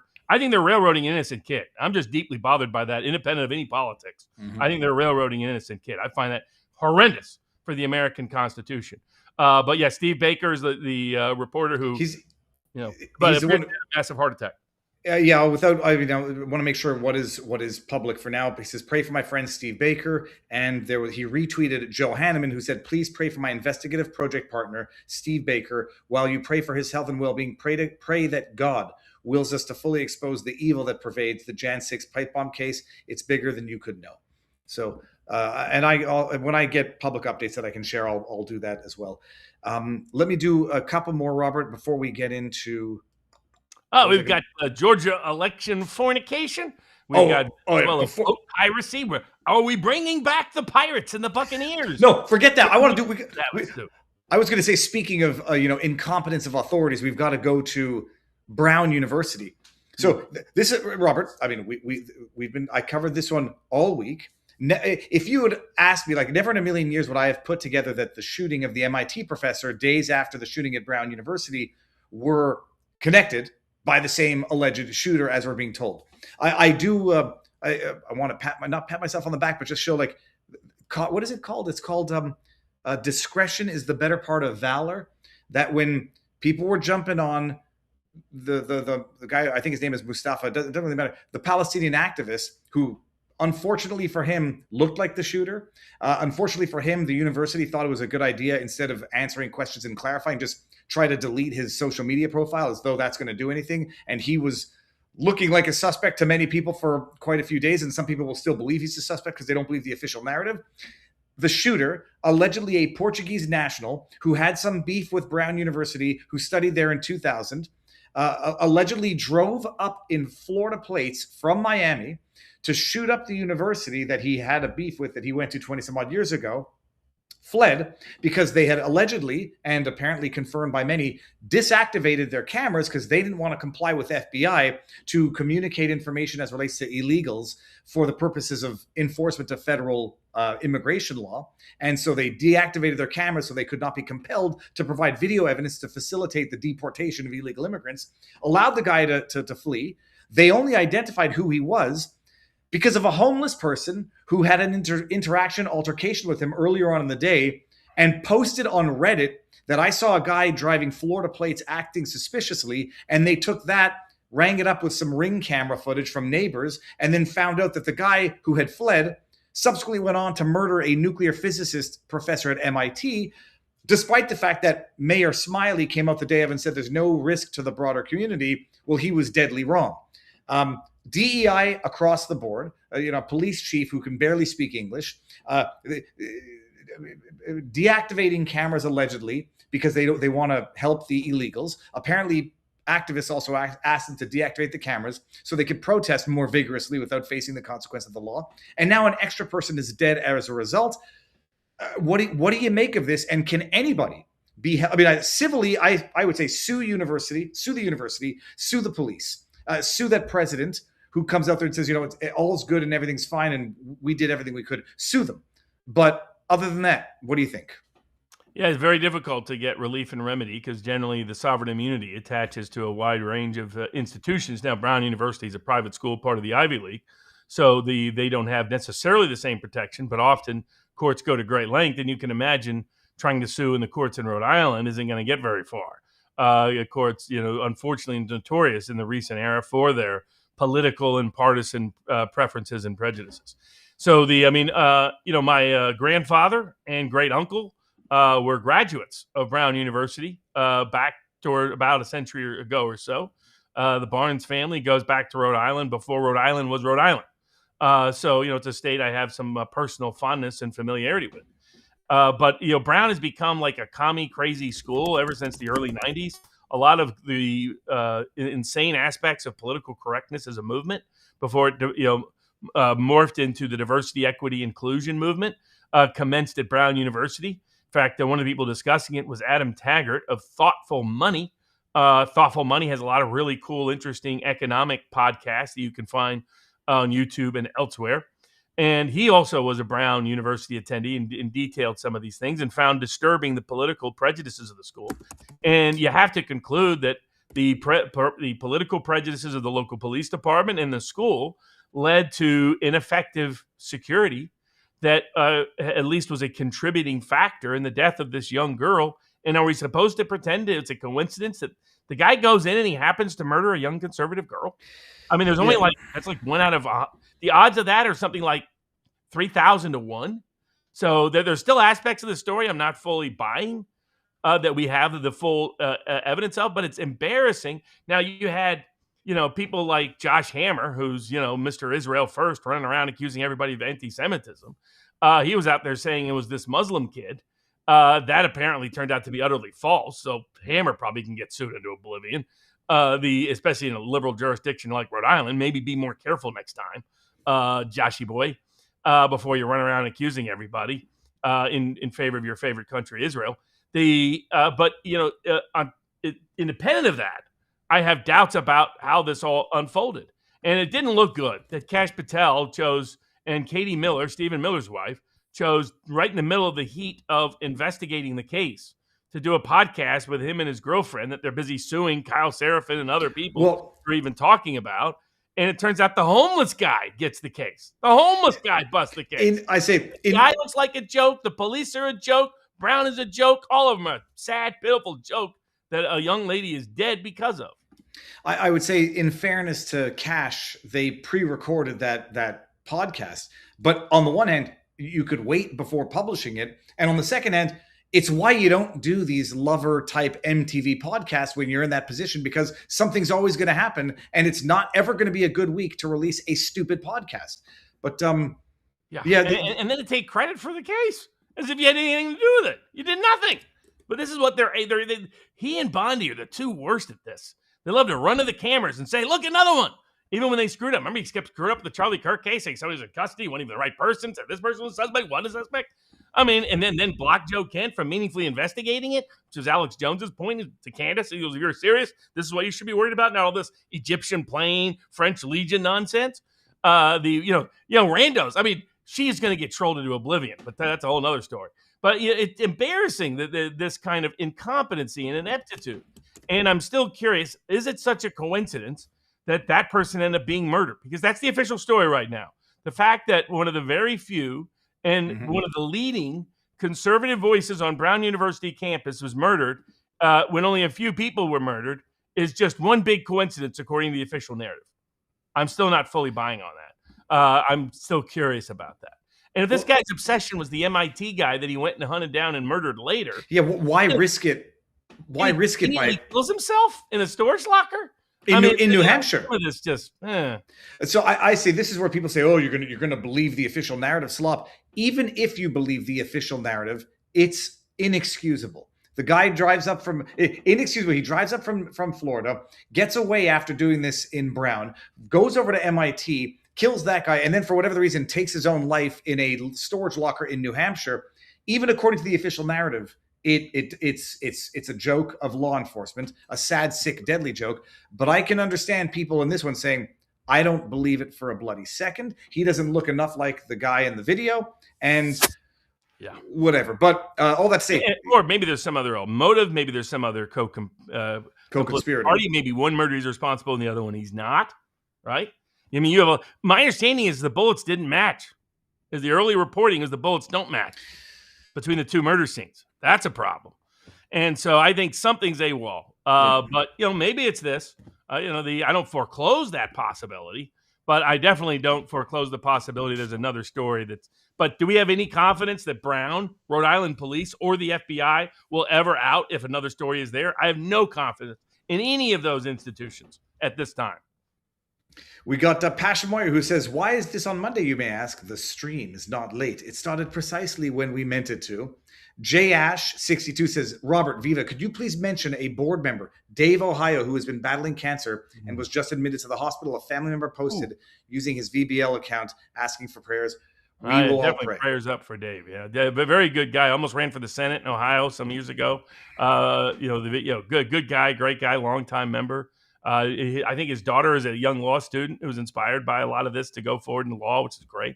So yes, good. I hope Dave does well. My niece is in the hospital, but she's doing okay at the moment. So she's probably not tuned in. Her politics go a little bit different direction. But she's a sweetheart, so hopefully she'll be better in time and home for Christmas, where I'll be back tomorrow. No, and we reach a lot of people, and so we hear a lot of these stories, and it just does feel like a lot of people are getting cancer, a lot of people are getting brain tumors, and touch wood, if you don't have your health. Is it possible that Trump really doesn't care and is simply riding out the next 4 years because he was denied the presidency in 2020 and is essentially flipping the deep state off by serving out the time? He's not flipping the deep state off if he's doing their bidding for him. That's the problem. Exactly. And no, I think he's very serious about making changes. I just think he tactically makes some mistakes in some of the personnel he's chosen and the information he gets. And he gets very isolated when he's in the White House and he's not out on the campaign trail regularly. He thinks things that don't turn out to be true. I think he saw this past week. He was out on the campaign trail and he starts bashing Marjorie Taylor Greene and there's no cheers. And he's probably like, oh, but Susie Wiles told me this was popular. Surprise, surprise. That's what happens if somebody's so stupid, they do an extensive Vanity Fair expose. Oh, we don't have time to talk about that. But if that did, again, I don't mind stupid. I don't mind corrupt. But to the love of God, don't put them together. And Susie Wiles and Pam Bondi and Todd Blanche and Kash Patel are proven to be both corrupt and stupid. The most inexcusable. Give exclusive access to the enemy. F. Chaton says, for those still having chat issues, there's a few of us. Neuro hooked me up with a Locals classic. It works. Okay, there you go. And then Gray 101 says, what are the odds President Trump sticks out the seventh, but for real this time deadline for Ukraine peace deal? All right. Well, I guess that's a good segue into Venezuela seizing of Robert. Like, this is one where I didn't understand it. I'm not going to chime in. I heard your explanation. Seizing purportedly stolen American oil, but not in the way that I initially thought. Like, I was like, oh, they seized some American oil tankers, which would have been an act of war. They didn't quite do that. What the hell is the seizing of American oil fields by Venezuela about? Well, and you now even have Senator Mike Lee, who I generally like. I'm not quite. He wants to bring back pirateering and privateering and in the old Buccaneers. What people forget is you had pirates, true pirates.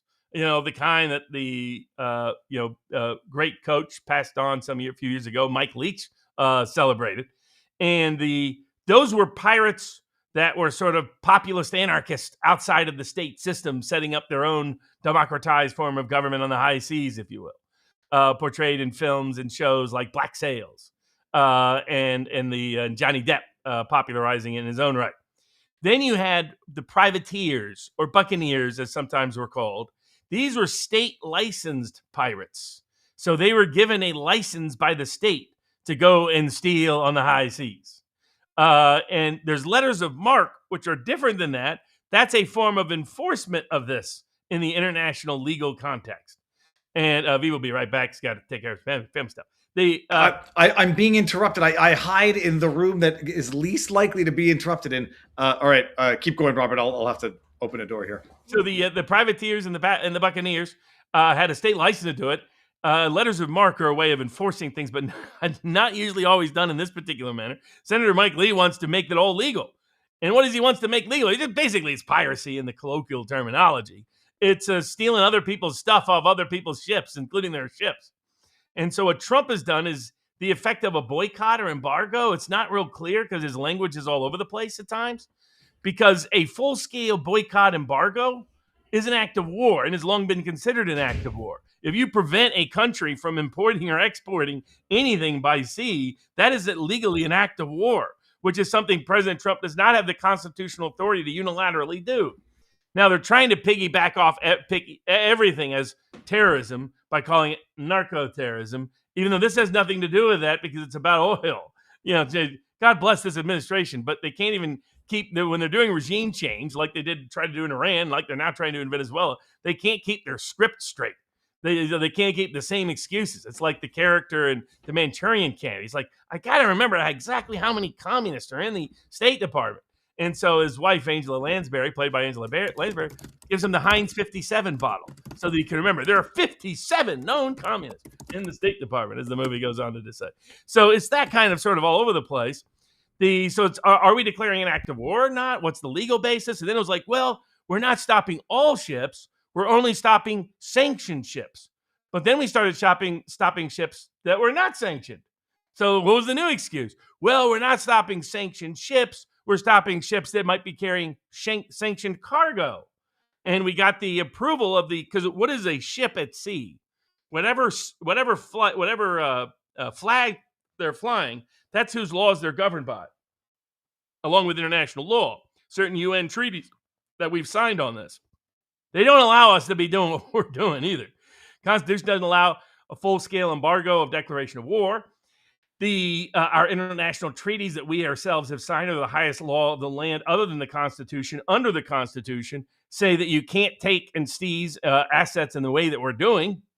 It appears that we're often trying to seize ships, and we're even chasing one ship that chose not to be seized out into the high seas, which could have all kinds of issues. We got Chinese ships issues. We got Iranian ship issues. We got Russian ship issues. By the way, we've sporadically done this over the last 10 years to Iran. Every time Iran goes and steals 2 ships of the West. Like, okay, you take one of ours, we'll take 2 of yours. That's what stopped it from happening with Iran. Now, so Iran is going to get back into seizing ships again. Maybe they want that to happen because Bibi Netanyahu's back to the White House saying, please, for Hanukkah, could you give me another bombing and another war in Iran? Woo! That's what he's coming to do. And so maybe they want another excuse for that there. This is all about the oil. So it seems very sketchy to me. That's just going around grabbing people's ships, grabbing other countries' ships. We may end up in a Connecticut conflict with Russia or China and Iran over all this. I mean, what the heck is going on? It strikes me as it's all about you could see it with Rubio this past week. He was stumbling with his excuses. It's like in the back of his head, he had a list. He was like, why are we going into Venezuela? Well, it's about the drugs. Well, no, it's about the oil. Well, no, it's about them stealing our oil and our property. Well, no, it's actually because they're connected to Hamas. Well, no, actually they're connected to Hezbollah. Well, no, hold on a second. They're actually connected to Iran. Whatever. Other people say, hey, Barnes, it's about the super secret 2020 manipulation of the election through Smartmatic and Hugo Chavez, who's already dead, in Venezuela. If you buy that, go get your head checked. That's all garbage. It always was garbage. As we'll get to with Georgia, the real fraud was out in the open for everybody to see. But nobody could see it because they were busy chasing servers, busy German servers and Venezuela software and Chinese paper ballots and all that jazz. So a lot of this looks very sketchy to me. Now, apparently he's doing a press conference today. And earlier last week, it looked like he was going to announce conflict with Venezuela. Then I think he pulled back because Tucker outed the whole thing and the House almost voted against him having any authority to do so. Instead, he gave a quickly rushed speech about how Biden bad, Trump good. I get it. That election was last election. We got to deal with some other ones, but putting that aside, it looked to me like that wasn't the originally planned speech. And then apparently, right now probably he's out there doing another press conference in Mar-a-Lago. But it turns out that it appeared to be originally maybe we'll go to Venezuela, and then apparently then at the very last minute the story broke. Oh, we're just going to build big new fancy ships. Okay, all right. By the way, in the world of drone warfare, it's not quite clear how air carriers and battleships are going to work exactly. That's not, you got these tsunami-inducing nuclear-powered submarines from the Ruskies. So not sure how all this plays out in the end. But, all right, well, hopefully something good comes of it. I don't know. I'm very skeptical of all of what we're doing around Venezuela. I think its legality is highly dubious. I think the president is setting himself up for more impeachable claims. The American people are consistently opposed us getting involved in any war anywhere at this moment, including Venezuela. There is no huge appetite. Oh, we can't wait to go down to Caracas. I mean, as we'll get into later with the Somalis, the most likely outcome of any true destabilization in Venezuela is not going to be a sudden surge in oil productivity, because that's going to take a decade plus to fix all the problems down there in the because one of the nature of the oil, but also because of the damage that's been done by the Maduro and Hugo Chavez regimes to their productive capacity for oil exports. But the other big likely impact would be a rush of immigrants into the United States from Venezuela. I mean, people are like, man, I really am mad about all this Somali fraud that's going on everywhere. Well, what you should be mad at is every single president, including our own right now, who's busy bombing Somalia as we speak, being involved in that stupid war in Somalia that we started all the way back to Poppy Bush. That's why we have all the I love Somalis, as Alex Jones would sing about in the U.S., stealing more of our assets because they're here because of our stupid wars all the time. We wanted another stupid war in Venezuela to put that corrupt hack Machado. Credit to Julian Assange. He outed all of it. He pointed out that the Nobel Peace Committees violated the very trust documents itself of Mr. Nobel himself by giving a Nobel Peace Prize to a warmonger who is using that very Peace Prize and the proceeds from that Peace Prize, money, to help facilitate overthrowing another government and encouraging war. How do you give a peace prize to someone promoting war? Well, probably the same way you gave it to Barack Hussein Obama in the first place. But, credit to Julian Assange, back in the game, you might say, brought a very creative, smart legal challenge. But everything about Venezuela screams trouble. I get Mike Lee wanting to do these letters of marque and all that. Do we really want to go back to the world of piracy and buccaneering? If so, maybe that's a backup career for me. I wouldn't mind being a little pirate out in the open seas. It's just the modern era. I don't think that's the best idea. I could not imagine anything more. What's the word? Whatever the opposite of claustrophobic is, being stuck on a ship at sea. That would be terrifying for me. Yeah, okay, I appreciate all of that. What do you think the end goal is? Is it about resources? Is it about regime change? Is it about looking strong and trying to please what he thinks the expectations of the base are, as compared to what the expectations of the base actually are? Well, I don't remember him ever talking about Venezuela during the campaign. Nope. So he can't have any illusion or delusion. This is a Narco Marco special. Remember, everybody, I call him Narco Marco because his family came from working class roots, but became very wealthy and successful after getting into the cocaine trade. That's right. His sister married one of the cocaine cowboys, after which there are not one, not two, but three documentaries made. That is the history of Narco Marco. So pardon my skepticism if I don't think opposition to drugs is the driving cause of a man who got his political prominence and access through drug dealing in the first place of the family.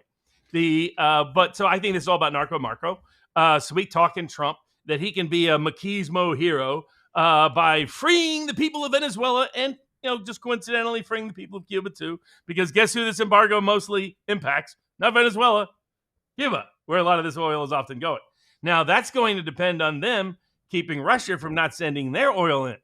And you notice there was a Russian ship that went in. I was like, watch, Trump's not dumb enough to try to seize a Russian ship. He did not. He did not try to seize a Russian ship. We've seen some Chinese ships. We've seen some Iranian ships. We've seen some Panamanian ships. But luckily, praise God, Trump is not crazy enough like all the lunatics in Europe. As Viktor Orban said this week, Hitler couldn't beat Russia. The Napoleon couldn't beat Russia, but apparently Collis and Vandercrazy think they're going to beat Russia. Does anybody look at these people and say, oh, they remind me of Napoleon? I don't think so. So we'll see how all that goes. But I think it's all about Cuba and Venezuela, primarily Cuba. Marco wants to free Cuba back so his family legacy can be vindicated and take back over the little island.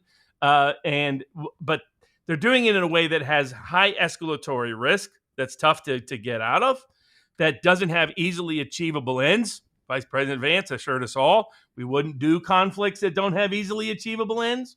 Credit to Tulsi Gabbard, who was also at AmFest this past week, who, I forgot to mention, the James O'Keefe reference into redaction, going to my FOIA conspiracy, remember they redacted all of the files that James O'Keefe asked for.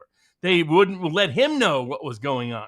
James O'Keefe raised that this week, and they said, hey, why don't you talk to Cash Patel? So he called him from the conference, and Cash sent it right to voicemail, of course. Because when it comes to Cash is counterfeit when it comes to truth about justice and MAGA. So I'm skeptical of all this, but we'll see how it works out.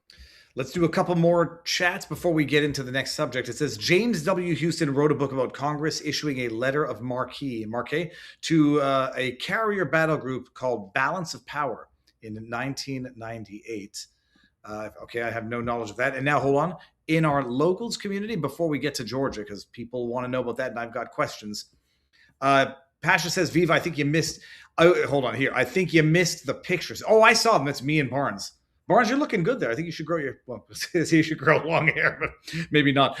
With all this talk about piracy coming back, anyone got the South Park episode where Cartman becomes a pirate in their head, says Red Sox 1983? Oh. And then Raton says, for those who forgot or never knew, maybe it got memory hold. This is DJT's second attempt to overthrow Maduro. It wasn't drugs the first time. The drug narrative is bullshit, in my opinion. Same goal, new clothes. Remember, you had Elliot Abrams of regime change operation in charge. And we tried to pretend that Juan Guaido or whatever was the real president. Remember, he brought him to the State of the Union. Look at this fake president. We're going to pretend he's the real president. It's been a constant area of embarrassment. So I don't understand why he keeps getting himself entrapped in it. But, you know, with Trump, you get the good, the bad, and the otherwise. If John Travolta's son is Elvis Presley's great-grandson, does that make Vincent Vega a cousin 3 times removed to King Creole? Howard the Duke? I understood 2 words of that. All right. Things that need clarification, Robert. The Georgia confirmed election fraud, because that's what it is, and YouTube can go suck a lemon. I entitled my highlight from yesterday, Fraud Confirmed, because whether or not the weaseling out explanation for the illegal certification of over 315,000 early in-person voting, whether or not the ballots themselves were proper, it was an illegal, unlawful certification, which did not respect the chain of custody rules in terms of poll workers signing off on having properly counted these ballots.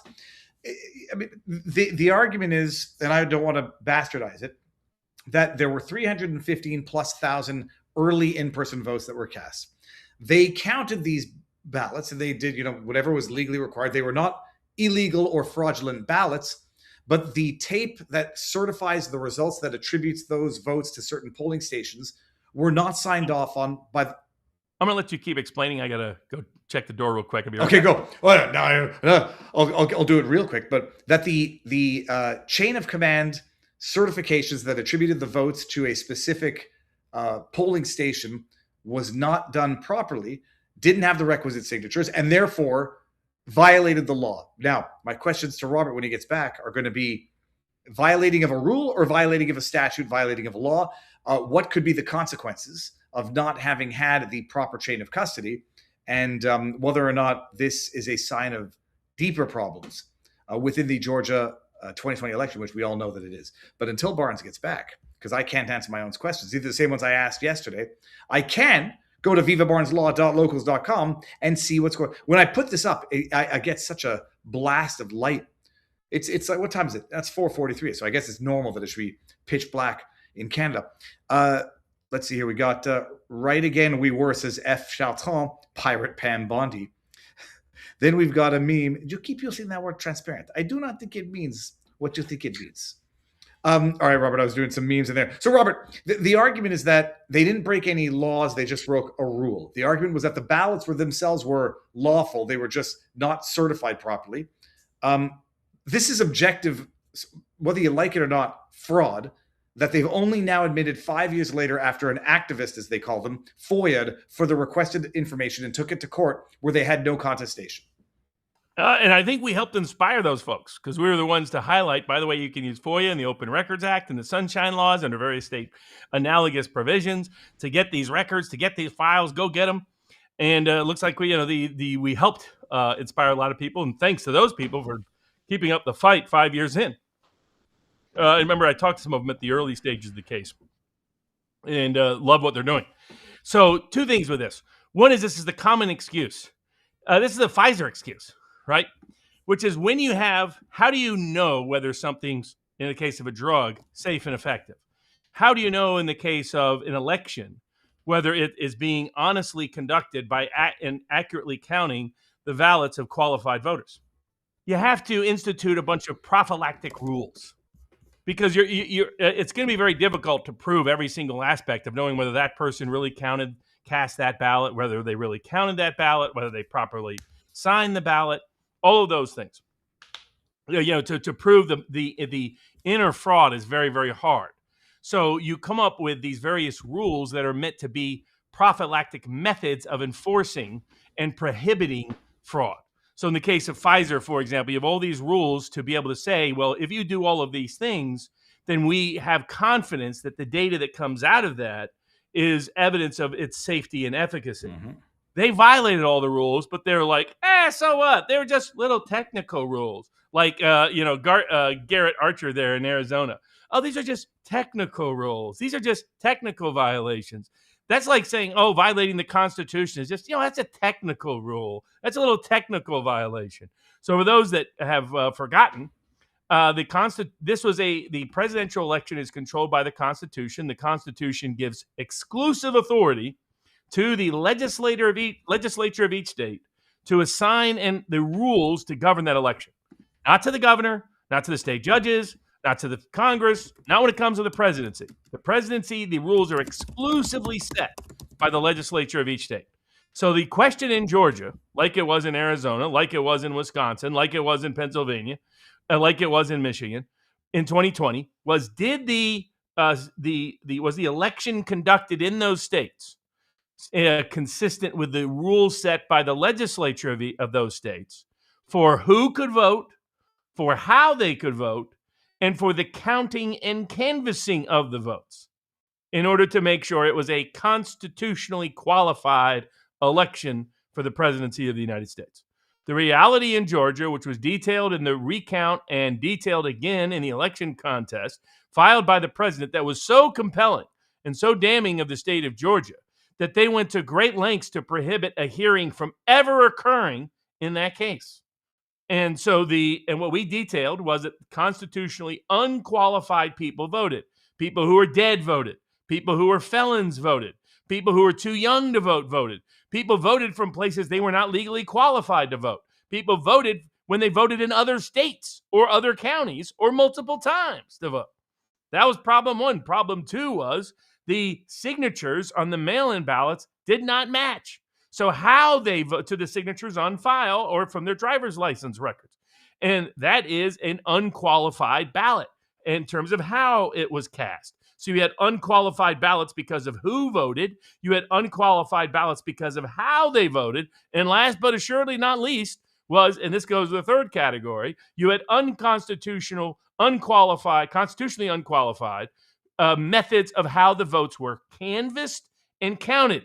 This was the poll workers making sure all the rules had been complied with, that the chain of custody for the ballots was correct, because what you want is you don't want, let's say a person gives the ballot to the person at or puts it in the ballot box, but then somebody later on takes that ballot out of the ballot box and substitutes it with someone else, right? Or that the ballot box is the actual ballot box from the vote, not some other substitute ballot box, right? This is the chain of custody of ballots. This is why they're supposed to carefully manage what ballots get published and printed and the number of them and how they're accounted for along the way. Turned out that didn't happen in Georgia either. Turned out there were a bunch of ballots that were printed that showed up at the last minute that have never been fully accounted for. And so they could sit there and fill them out themselves. As I was telling Brad Ratberger of the Georgia Secretary of State, he was saying, this election was wonderful and great, still repeating that lie. When he took those big fat checks from Dominion in Georgia prior to the 2020 election, he said what's wonderful about Dominion is we can now print and publish every single ballot to the world. He is yet to publish any ballot after lying for 7 years in a row. Why? Because if you look at those ballots, are you going to see something that looks like somebody filled it out that wasn't the person that said they filled it out? Is it going to look like maybe it was a computer automated ballot? Is it going to look like it was a replaced ballot? I mean, there's something funny there, because he's terrified of showing these ballots to the world. So what they had to admit this week was the people who were supposed to make sure that the rules were followed, to sign the certification that the rules were followed, never even signed the certification to say the rules were ever followed in the first place. I'm trying to pull something up so that I don't make a mistake, but Everybody did the same trick back, Robert, when you were rightly calling out Ratfaceburger. And they said, well, they did a recount. They recounted the same ballots, which were questionable ballots in the first place. They never did a signature verification between the voter roll and the ballot. That's correct? That's correct. And when they did the recount, they wouldn't let anybody see the ballots. They said they had to stand way far away. So it was a joke of a recount, which they originally told Trump he couldn't do the recount. I was the one who came in and said, yes, you can, Mr. President, and forced him to do one. But then they did him in a way that contradicted the rules. And then when they said they did something, they're supposed to sign under certification under personal penalty of perjury that they did it. For some reason, all these poll workers weren't real eager to do that. But according to Garrett Archer, nothing to see here, just a technical violation, everybody. That's like saying, hey, look, your heart now is flat and you're dead. But it's just probably a technical violation of the heart machine. What's amazing is they admit it. Oh, we're going to implement proper training, make sure it doesn't happen again. After having insisted that it was unquestionably kosher, the 2020 elections, when it was unquestionably corrupt and fraudulent. All right. No doubt about it. Now, speaking of fraud, we got a judge convicted. And it's one of the true, next week we'll have our best cases of 2025 and the best cases to come of 2026 and sort of a annual New Year's Eve almost special New Year's edition show. But one of those shows one of the cases I think will make the best of 2025 is that corrupt fat hack Milwaukee County judge getting convicted for obstructing ICE in the courthouse. I'm going to give credit in two places here.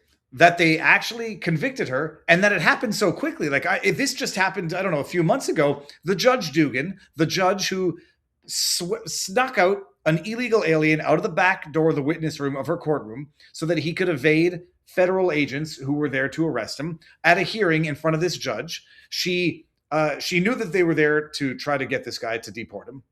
She rushed through his hearing that she was the judge on. And this was the evidence that was adduced at court that I learned for the first time, catching up on this case. They adduced as evidence the audio recording from the courtroom where she said, go out through the back, I'll take the heat, verbatim, or, quoting it like that. Like, come out through the back, I'll take the heat. And she tried to actively sneak, aid and abet, illegal, obstruction of federal agents from enforcing the law. Arrested, brought to trial, and convicted. And it's a felony. She could serve up to 5 years, and she's a judge. It's amazing. I'm surprised it happened, and I'm certainly shocked that it happened this quickly. I would have expected this to be drawn out for years. I don't know what more to say about it other than the fact that it's, freedom to fuck around, freedom to find out, and she just found out. The only question is, are they going to give her a slap on the wrist for the conviction? And does she get removed from the bench for a felony conviction? She's already been suspended from the bench, and I don't see her being reinstated to the bench. She's likely to lose her law license, but not a guarantee in the state of Wisconsin. I know some of the folks that are up there, and they're a mixed bag, to put it kindly, in terms of the state bar or the board of bar examiners that are there in Wisconsin. I've gotten a few little, back and forth with them over time. But hopefully so, that her law license, she shouldn't be licensed to practice law. Though I don't agree with the idea of licensure in the first place. If we're going to have licensure, make sure these corrupt hacks who are busy abusing their power to break the law aren't done it. Remember all the people said she would easily walk? Well, where are those? This was a Milwaukee Democratic jury that convicted her. Or Milwaukee area. There's some conservatives in the outlier counties. But usually it's a Milwaukee-driven jury pool. But she got acquitted because they said she didn't really conceal him because she just let him out the back door, and that's not quite concealment. That's the misdemeanor count. But they said she's guilty of the felony obstruction because he directly interfered and impaired with the ability of the ICE agents to arrest him. So, good precedent sets the right kind of message. Said at the time she needed to be indicted. Said at the time she needed to be prosecuted. Good job by the prosecutors there in the Eastern District of Wisconsin to get this done. So, I know a good number of those folks up there. So this is one of the good achievements and successes of the Trump administration. And hopefully it translates into further action, like in the impeachment of Judge Boasberg. On the Barnes brief this week, we went into the constitutional history of the meaning and interpretation and application of the language and the text of impeachment. And if you read the history of the impeachment of Justice Samuel Chase by our founders, then you understand how much it is even more applicable to the impeachment of Judge Boasberg. But of course, guys like Tel Aviv Ted, who was calling for Judge Boasberg's impeachment, is too busy figuring out what BB's next war is that he needs to attend to. But it'd be nice if members of Congress or Senate could get around to delivering for the Judge Boasbergs of the world the justice that was just delivered to this corrupt rogue state court judge. But an excellent precedent that it sets, that judges are also not above the law. Robert, let's do one more before we head over to Viva Barnes for the after party. Do we do We've got Maryland reparations, we've got Luigi, we've got immigration, we got First Amendment cases we covered, but we got First Amendment anti-Semitism cases. We got the I love my Somalis getting caught in fraud. We got other child abuse grant fraud going on in Minnesota. We've got don't take your kid to Walmart, or they're going to let the perverts harass your your children, sexually assault your children. We've got Baby Shark trying to track down how the heck do you serve a company in China. And then one little bonus add-on topic, or two other ones. One, people ask what the update is on Tina Peters, and we also have what exactly are these tax cuts? Mike Johnson saying we're going to get these huge refunds. Is he right, or is he once again, unfortunately, lying?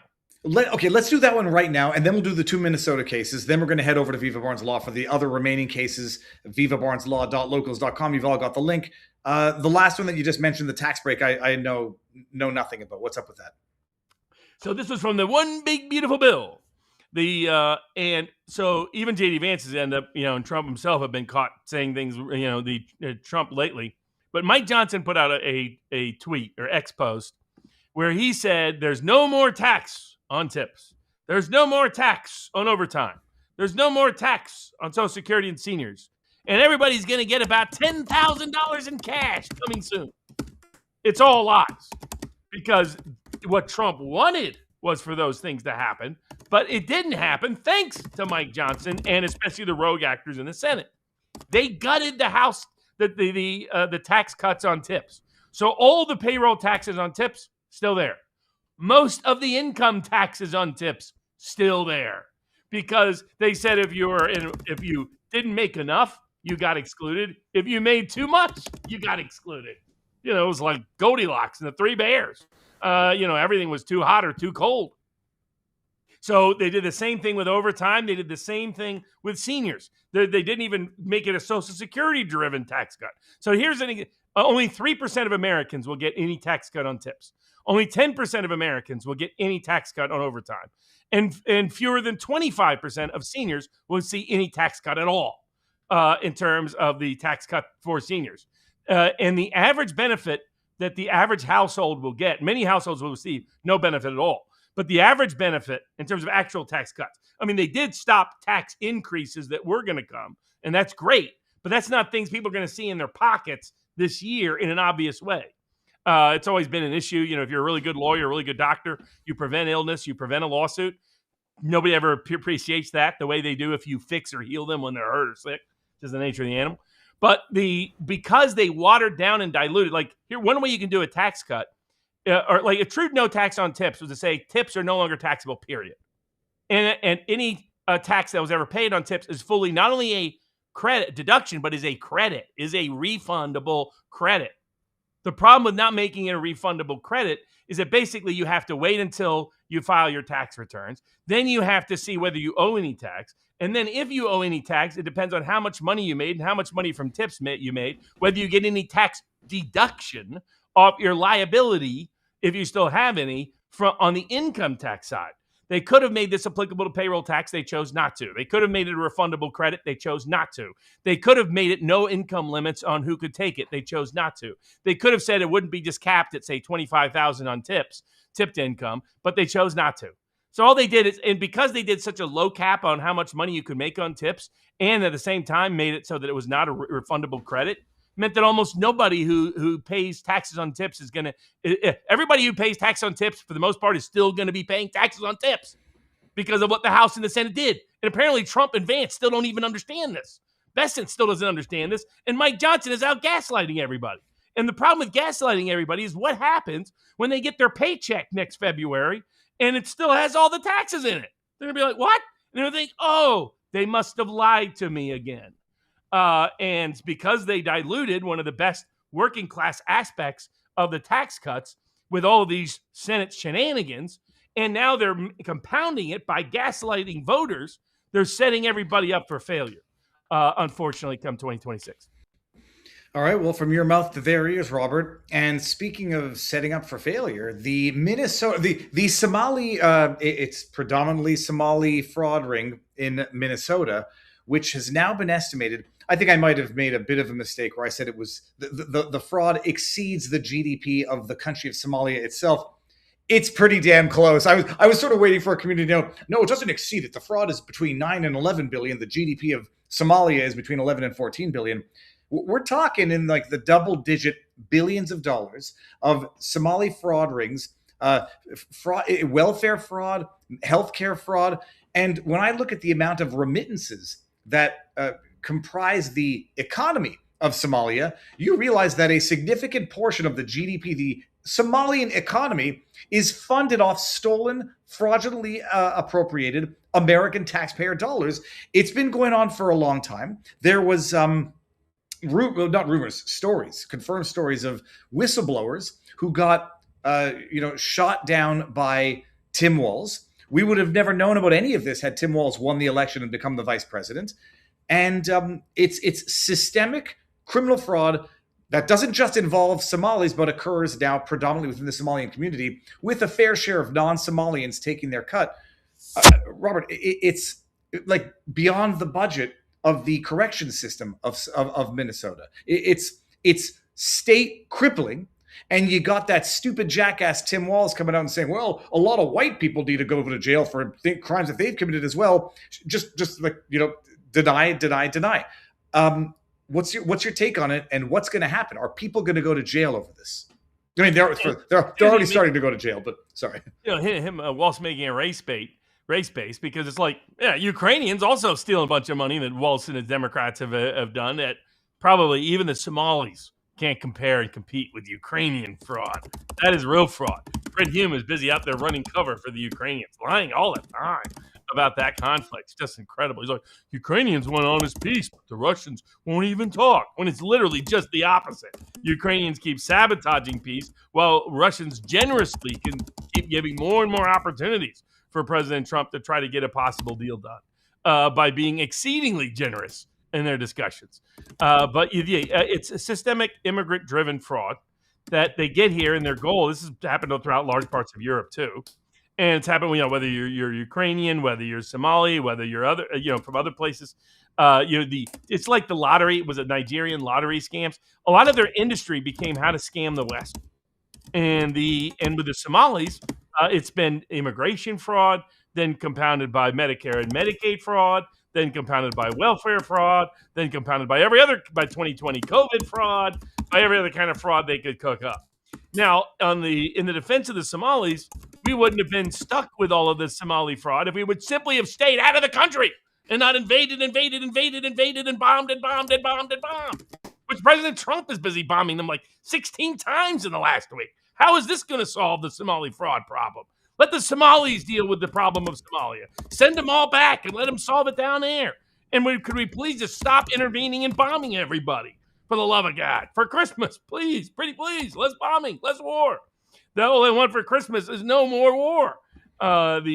So that would be the ultimate solution to all of this scamming.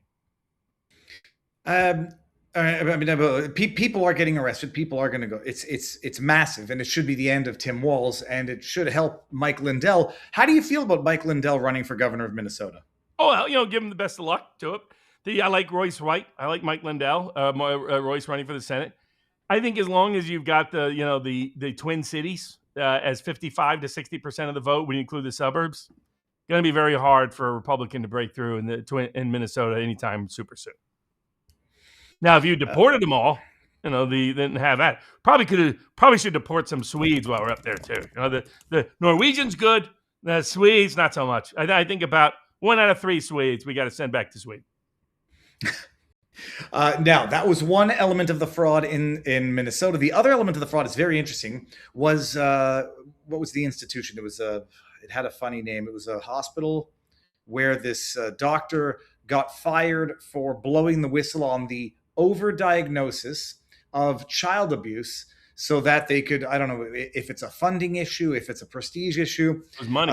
And so they were overdiagnosing cases of child abuse. Kids come in with head injuries or whatever, and reflexively call it child abuse. Take the kids away from their parents, put them in foster homes. That whole corrupt system itself will grease its own wheels.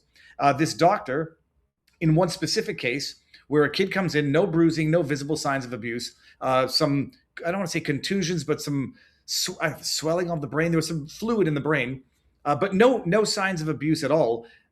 2 of the 3 doctors say abuse, take him away from the parents, stick him in foster care. This doctor says, I don't think it was. They suppress his voice. He then ultimately gets fired for arguing that they're over-diagnosing child abuse because it creates its own ecosystem and corrupt business, for lack of a better word. And he's suing. Where has it gotten? I mean, that's where it's at right now. That's where it's at. But it's something that some of us have been talking about for a while, that there's systemic, aside from the bureaucratic incentivization, aside from the and how it perverts incentives, distorts incentives, and just the nature of bureaucracy, who's getting hired, the ideology they believe in, the various child protective service rackets are just that, rackets. They target religious conservatives who are trying to adopt somebody who don't want to deal with trans issues and don't want to get into all that idolatry and ideology. Mm-hmm. So those parents and religious groups that were trying to adopt have been under constant, continuous attack. While at the same time, I mean, let's say you're a little lawyer from a small town in central Minnesota, and maybe occasionally, back in the day, you like to dance to the Bolivian marching band. There were more than a few people that did that. And all of a sudden they come in, and the people that are politically after you, the judge that doesn't like you, the local DA doesn't like you for your past cases and public statements about their corruption and bad deeds. They come in and try to, put you in prison for 25 years. Ultimately, you don't serve any time. Ultimately, you get a good deal because justice shows almost all the allegations and accusations against you were either exaggerated or utterly false. But in the interim, the state comes in and takes your custody of your kids and makes a bunch of lies about what happened to those kids, falsifies tests concerning those kids, claims that the kids were at risk when they never were. I still get this nonsense from people. How can you dare defend, Quit lying, for the love of God, some of these people. But what I was trying to tell people is, having dealt with this, representing the victims of abuse, by the way, over a quarter century, the least reliable ally of abused children is CPS, because they don't care about actual abuse. They care about political weaponization for their own personal purposes, for their own ideological agendas. And now we know to line their own pockets. The more false accusations and allegations they could make of child abuse, the more these people line their pockets with your taxpayer cash. It's why it's time, as Elon Musk said, to get rid of the NGOs altogether. It is an experiment that has failed. Eisenhower said in his farewell address in 1961 that warned about the military-industrial complex, also warned about this new grant-creating complex. He said that was going to corrupt the academy, corrupt science, corrupt medicine, corrupt it all. People forget that part. We've seen it in live time. We've seen it on full display. And Swampy Susie Wiles may be unhappy that USA got gutted, but the rest of normie middle America is thrilled that it is gone. And it is time we get rid of the rest. And this case is just further proof of it. It was, I don't know who, I feel stupid, who Charlie Munger is. I just know the expression, show me the incentive and I'll show you the outcome. And that's effectively what we're looking at when they incentivize certain behavior, like in COVID, for ventilizing, intubating people. And hey, incentivize it, and you're going to intubate people. Incentivize COVID hospitalizations, you're going to incentivize COVID diagnoses, and that's what you have right here. Robert, we're going to. I see Pasha Meyer says he's mostly Swedish. I take back everything I said about that. Let me bring this up over here on Viva. I want to show one thing on Viva Barnes Law, on Rumble. Sorry. Everybody, if you want to support the channel, you've all got the link for vivabarneslaw.locals.com. If you want to tip in crypto, I've been getting the $5 in Bitcoin here and there, and it feels great. You go there, you can highlight this thing, click on this scanning thing, and you can tip in crypto. And if you want to tip in XAUT, you can tip in XAUT as well. You go back here, you go to USDT, and you can click on I don't know how this works actually. You can scan the QR code. It's revolutionary to Rumble, and I don't know when they're unveiling it for everybody, but it's going to be sooner than later. What I wanted to show you was this, Robert. We got Danny Ducci says, is it possible at the state level to pass constitutional amendments that limit congressmen's ability to fundraiser for party apparatus, thereby short-circuiting our committee memberships are given? It's difficult to do. And it's risky because they tend to use those laws to restrict populists rather than their intended effect to restrict corporatists. Lee Zeldin, EPA is conveniently ignoring the most requested deregulation on diesel trucks' death systems, which affects every single truck owner. Instead, he is investigating chemtrails. I don't even believe he's really doing the latter. He's still screwing up around fluoride on the water. I'm skeptical of Lee Zeldin. I want to bring this one up because this was over on CommuTube. Seems like the MIT physics was specifically targeted because of his work in nuclear fusion, perhaps by a corporate competitor, Truth Social, just invest. Yeah, but if that's when the story doesn't make sense, because if his goal was this professor, he's not going to get the plot foiled by shooting up a classroom of students at Brown. It makes no sense. There's clearly ulterior incentives and motivations for other people to have been complicit in these murders. Yep. Well, and I'm not convinced they have fully vetted those options. Yeah. And Israel, I mean, I read an article that Israel was exploring the possibility it was an Iranian-funded hit, but that doesn't make sense if it's the same guy that shot up Brown University. It does make sense if he wasn't the same guy. And let's be honest, when we think, it's like Dave Chappelle said recently. He was like, everybody was ragging to me about being at Saudi Arabia. They're saying, look at that journalist that died. And he was like, I didn't know we were counting journalists since Israel's killed about 240 of them. Their argument's going to be, Robert, that they're not journalists, but they rather are terrorists in disguise. Yeah, exactly. That's the excuse for all of them. Everybody you don't like now is a terrorist. But I mean, the other aspect, when I think of assassinations, do you think Iran or do you think I don't know, Israel?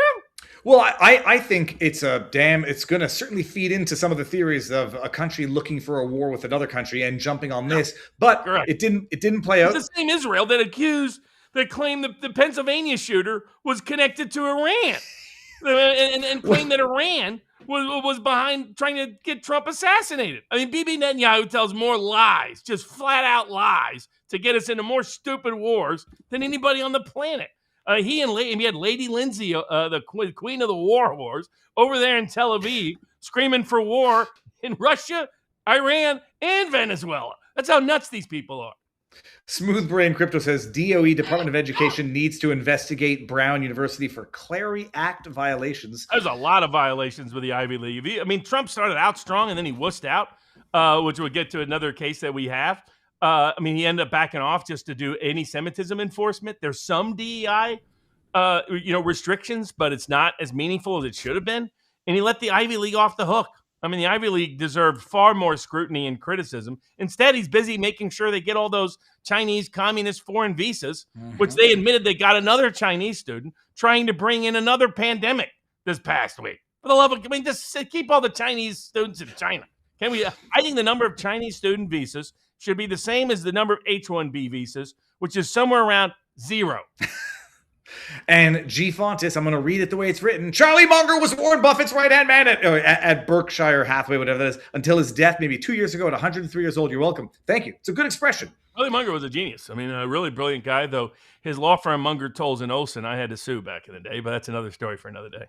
Now, Robert, we're going to take it over to vivabarneslaw.locals.com. It looks like Trump is live. So, let's go raid. Let's raid the White House. People, we're going to do this. Let them know from whence he came. Viva raid. Booyah. Oh, this is going to be so good. So, raid. We're going to go over to vivabarneslaw.locals.com, raid the White House, and just put Viva and Barnes in the chat and make it go crazy. Let's see what happens. Can we do this?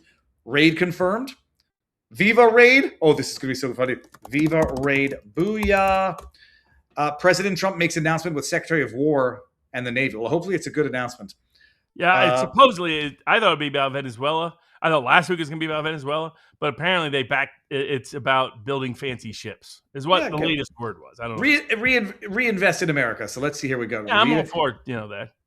Okay, good. Let's see this raid. All right, but everyone should come over to vivabarneslaw.locals.com. We're going to have the after party, Robert. I'm going to. I got to go for. You know the imagery they could use without. The Franklin the turtle book guy. No. Look at what's behind them in the video. Hold on. Where? I mean, I think it's not. I think it's supposed to be. Oh, the menorah. Yeah. Can we not do? I mean, God bless. Is it- Hey, look, is it I a love menorah? Hanukkah, I love the Jews, but just a big party with them and everything. It's Christmas time. It's America. Let's have fewer menorahs for the love of it. None of them are Jewish even. Robert, you don't need to be a Jew to be Jewish. Yeah. All right, we're going to go over to Viva Barnes now. I think everybody's got the link. Let me see here. Whatever. Okay, fine. Hold on. Speaking of that, we'll have laws about anti-Semitism. We've got immigration courts in the First Amendment. We've got Walmart letting perverts get access to your children. We've got Baby Shark having to chase down all these Chinese counterfeiters. We got Luigi. Will the backpack come into evidence or not? And Maryland wants to do reparations, and they've got an excuse for how somehow it's still miraculously constitutional. All right, we're updating it, people. I'll be live again tomorrow at 3 o'clock. Thank you all for being here. If you're not coming over to Rumble, vivabarneslaw.locals.com. Rumble, make sure you like, share, subscribe before you go. CommieTube, make sure you go share my last video, because whenever I put up an Epstein video, Robert, it seems to, it doesn't get traction on CommieTube. So go check it out, but come over to Viva Barnes Law, and we're going to have the after party. Locals, here we come. Just change it to Epstein, the Jew did it. It'll probably get a lot of attention. You put Jew in the title, unless you're Candace Owens. You're not getting any views. Larry Ellis is really buying everything up. All right, we're updating it. Locals, here we come.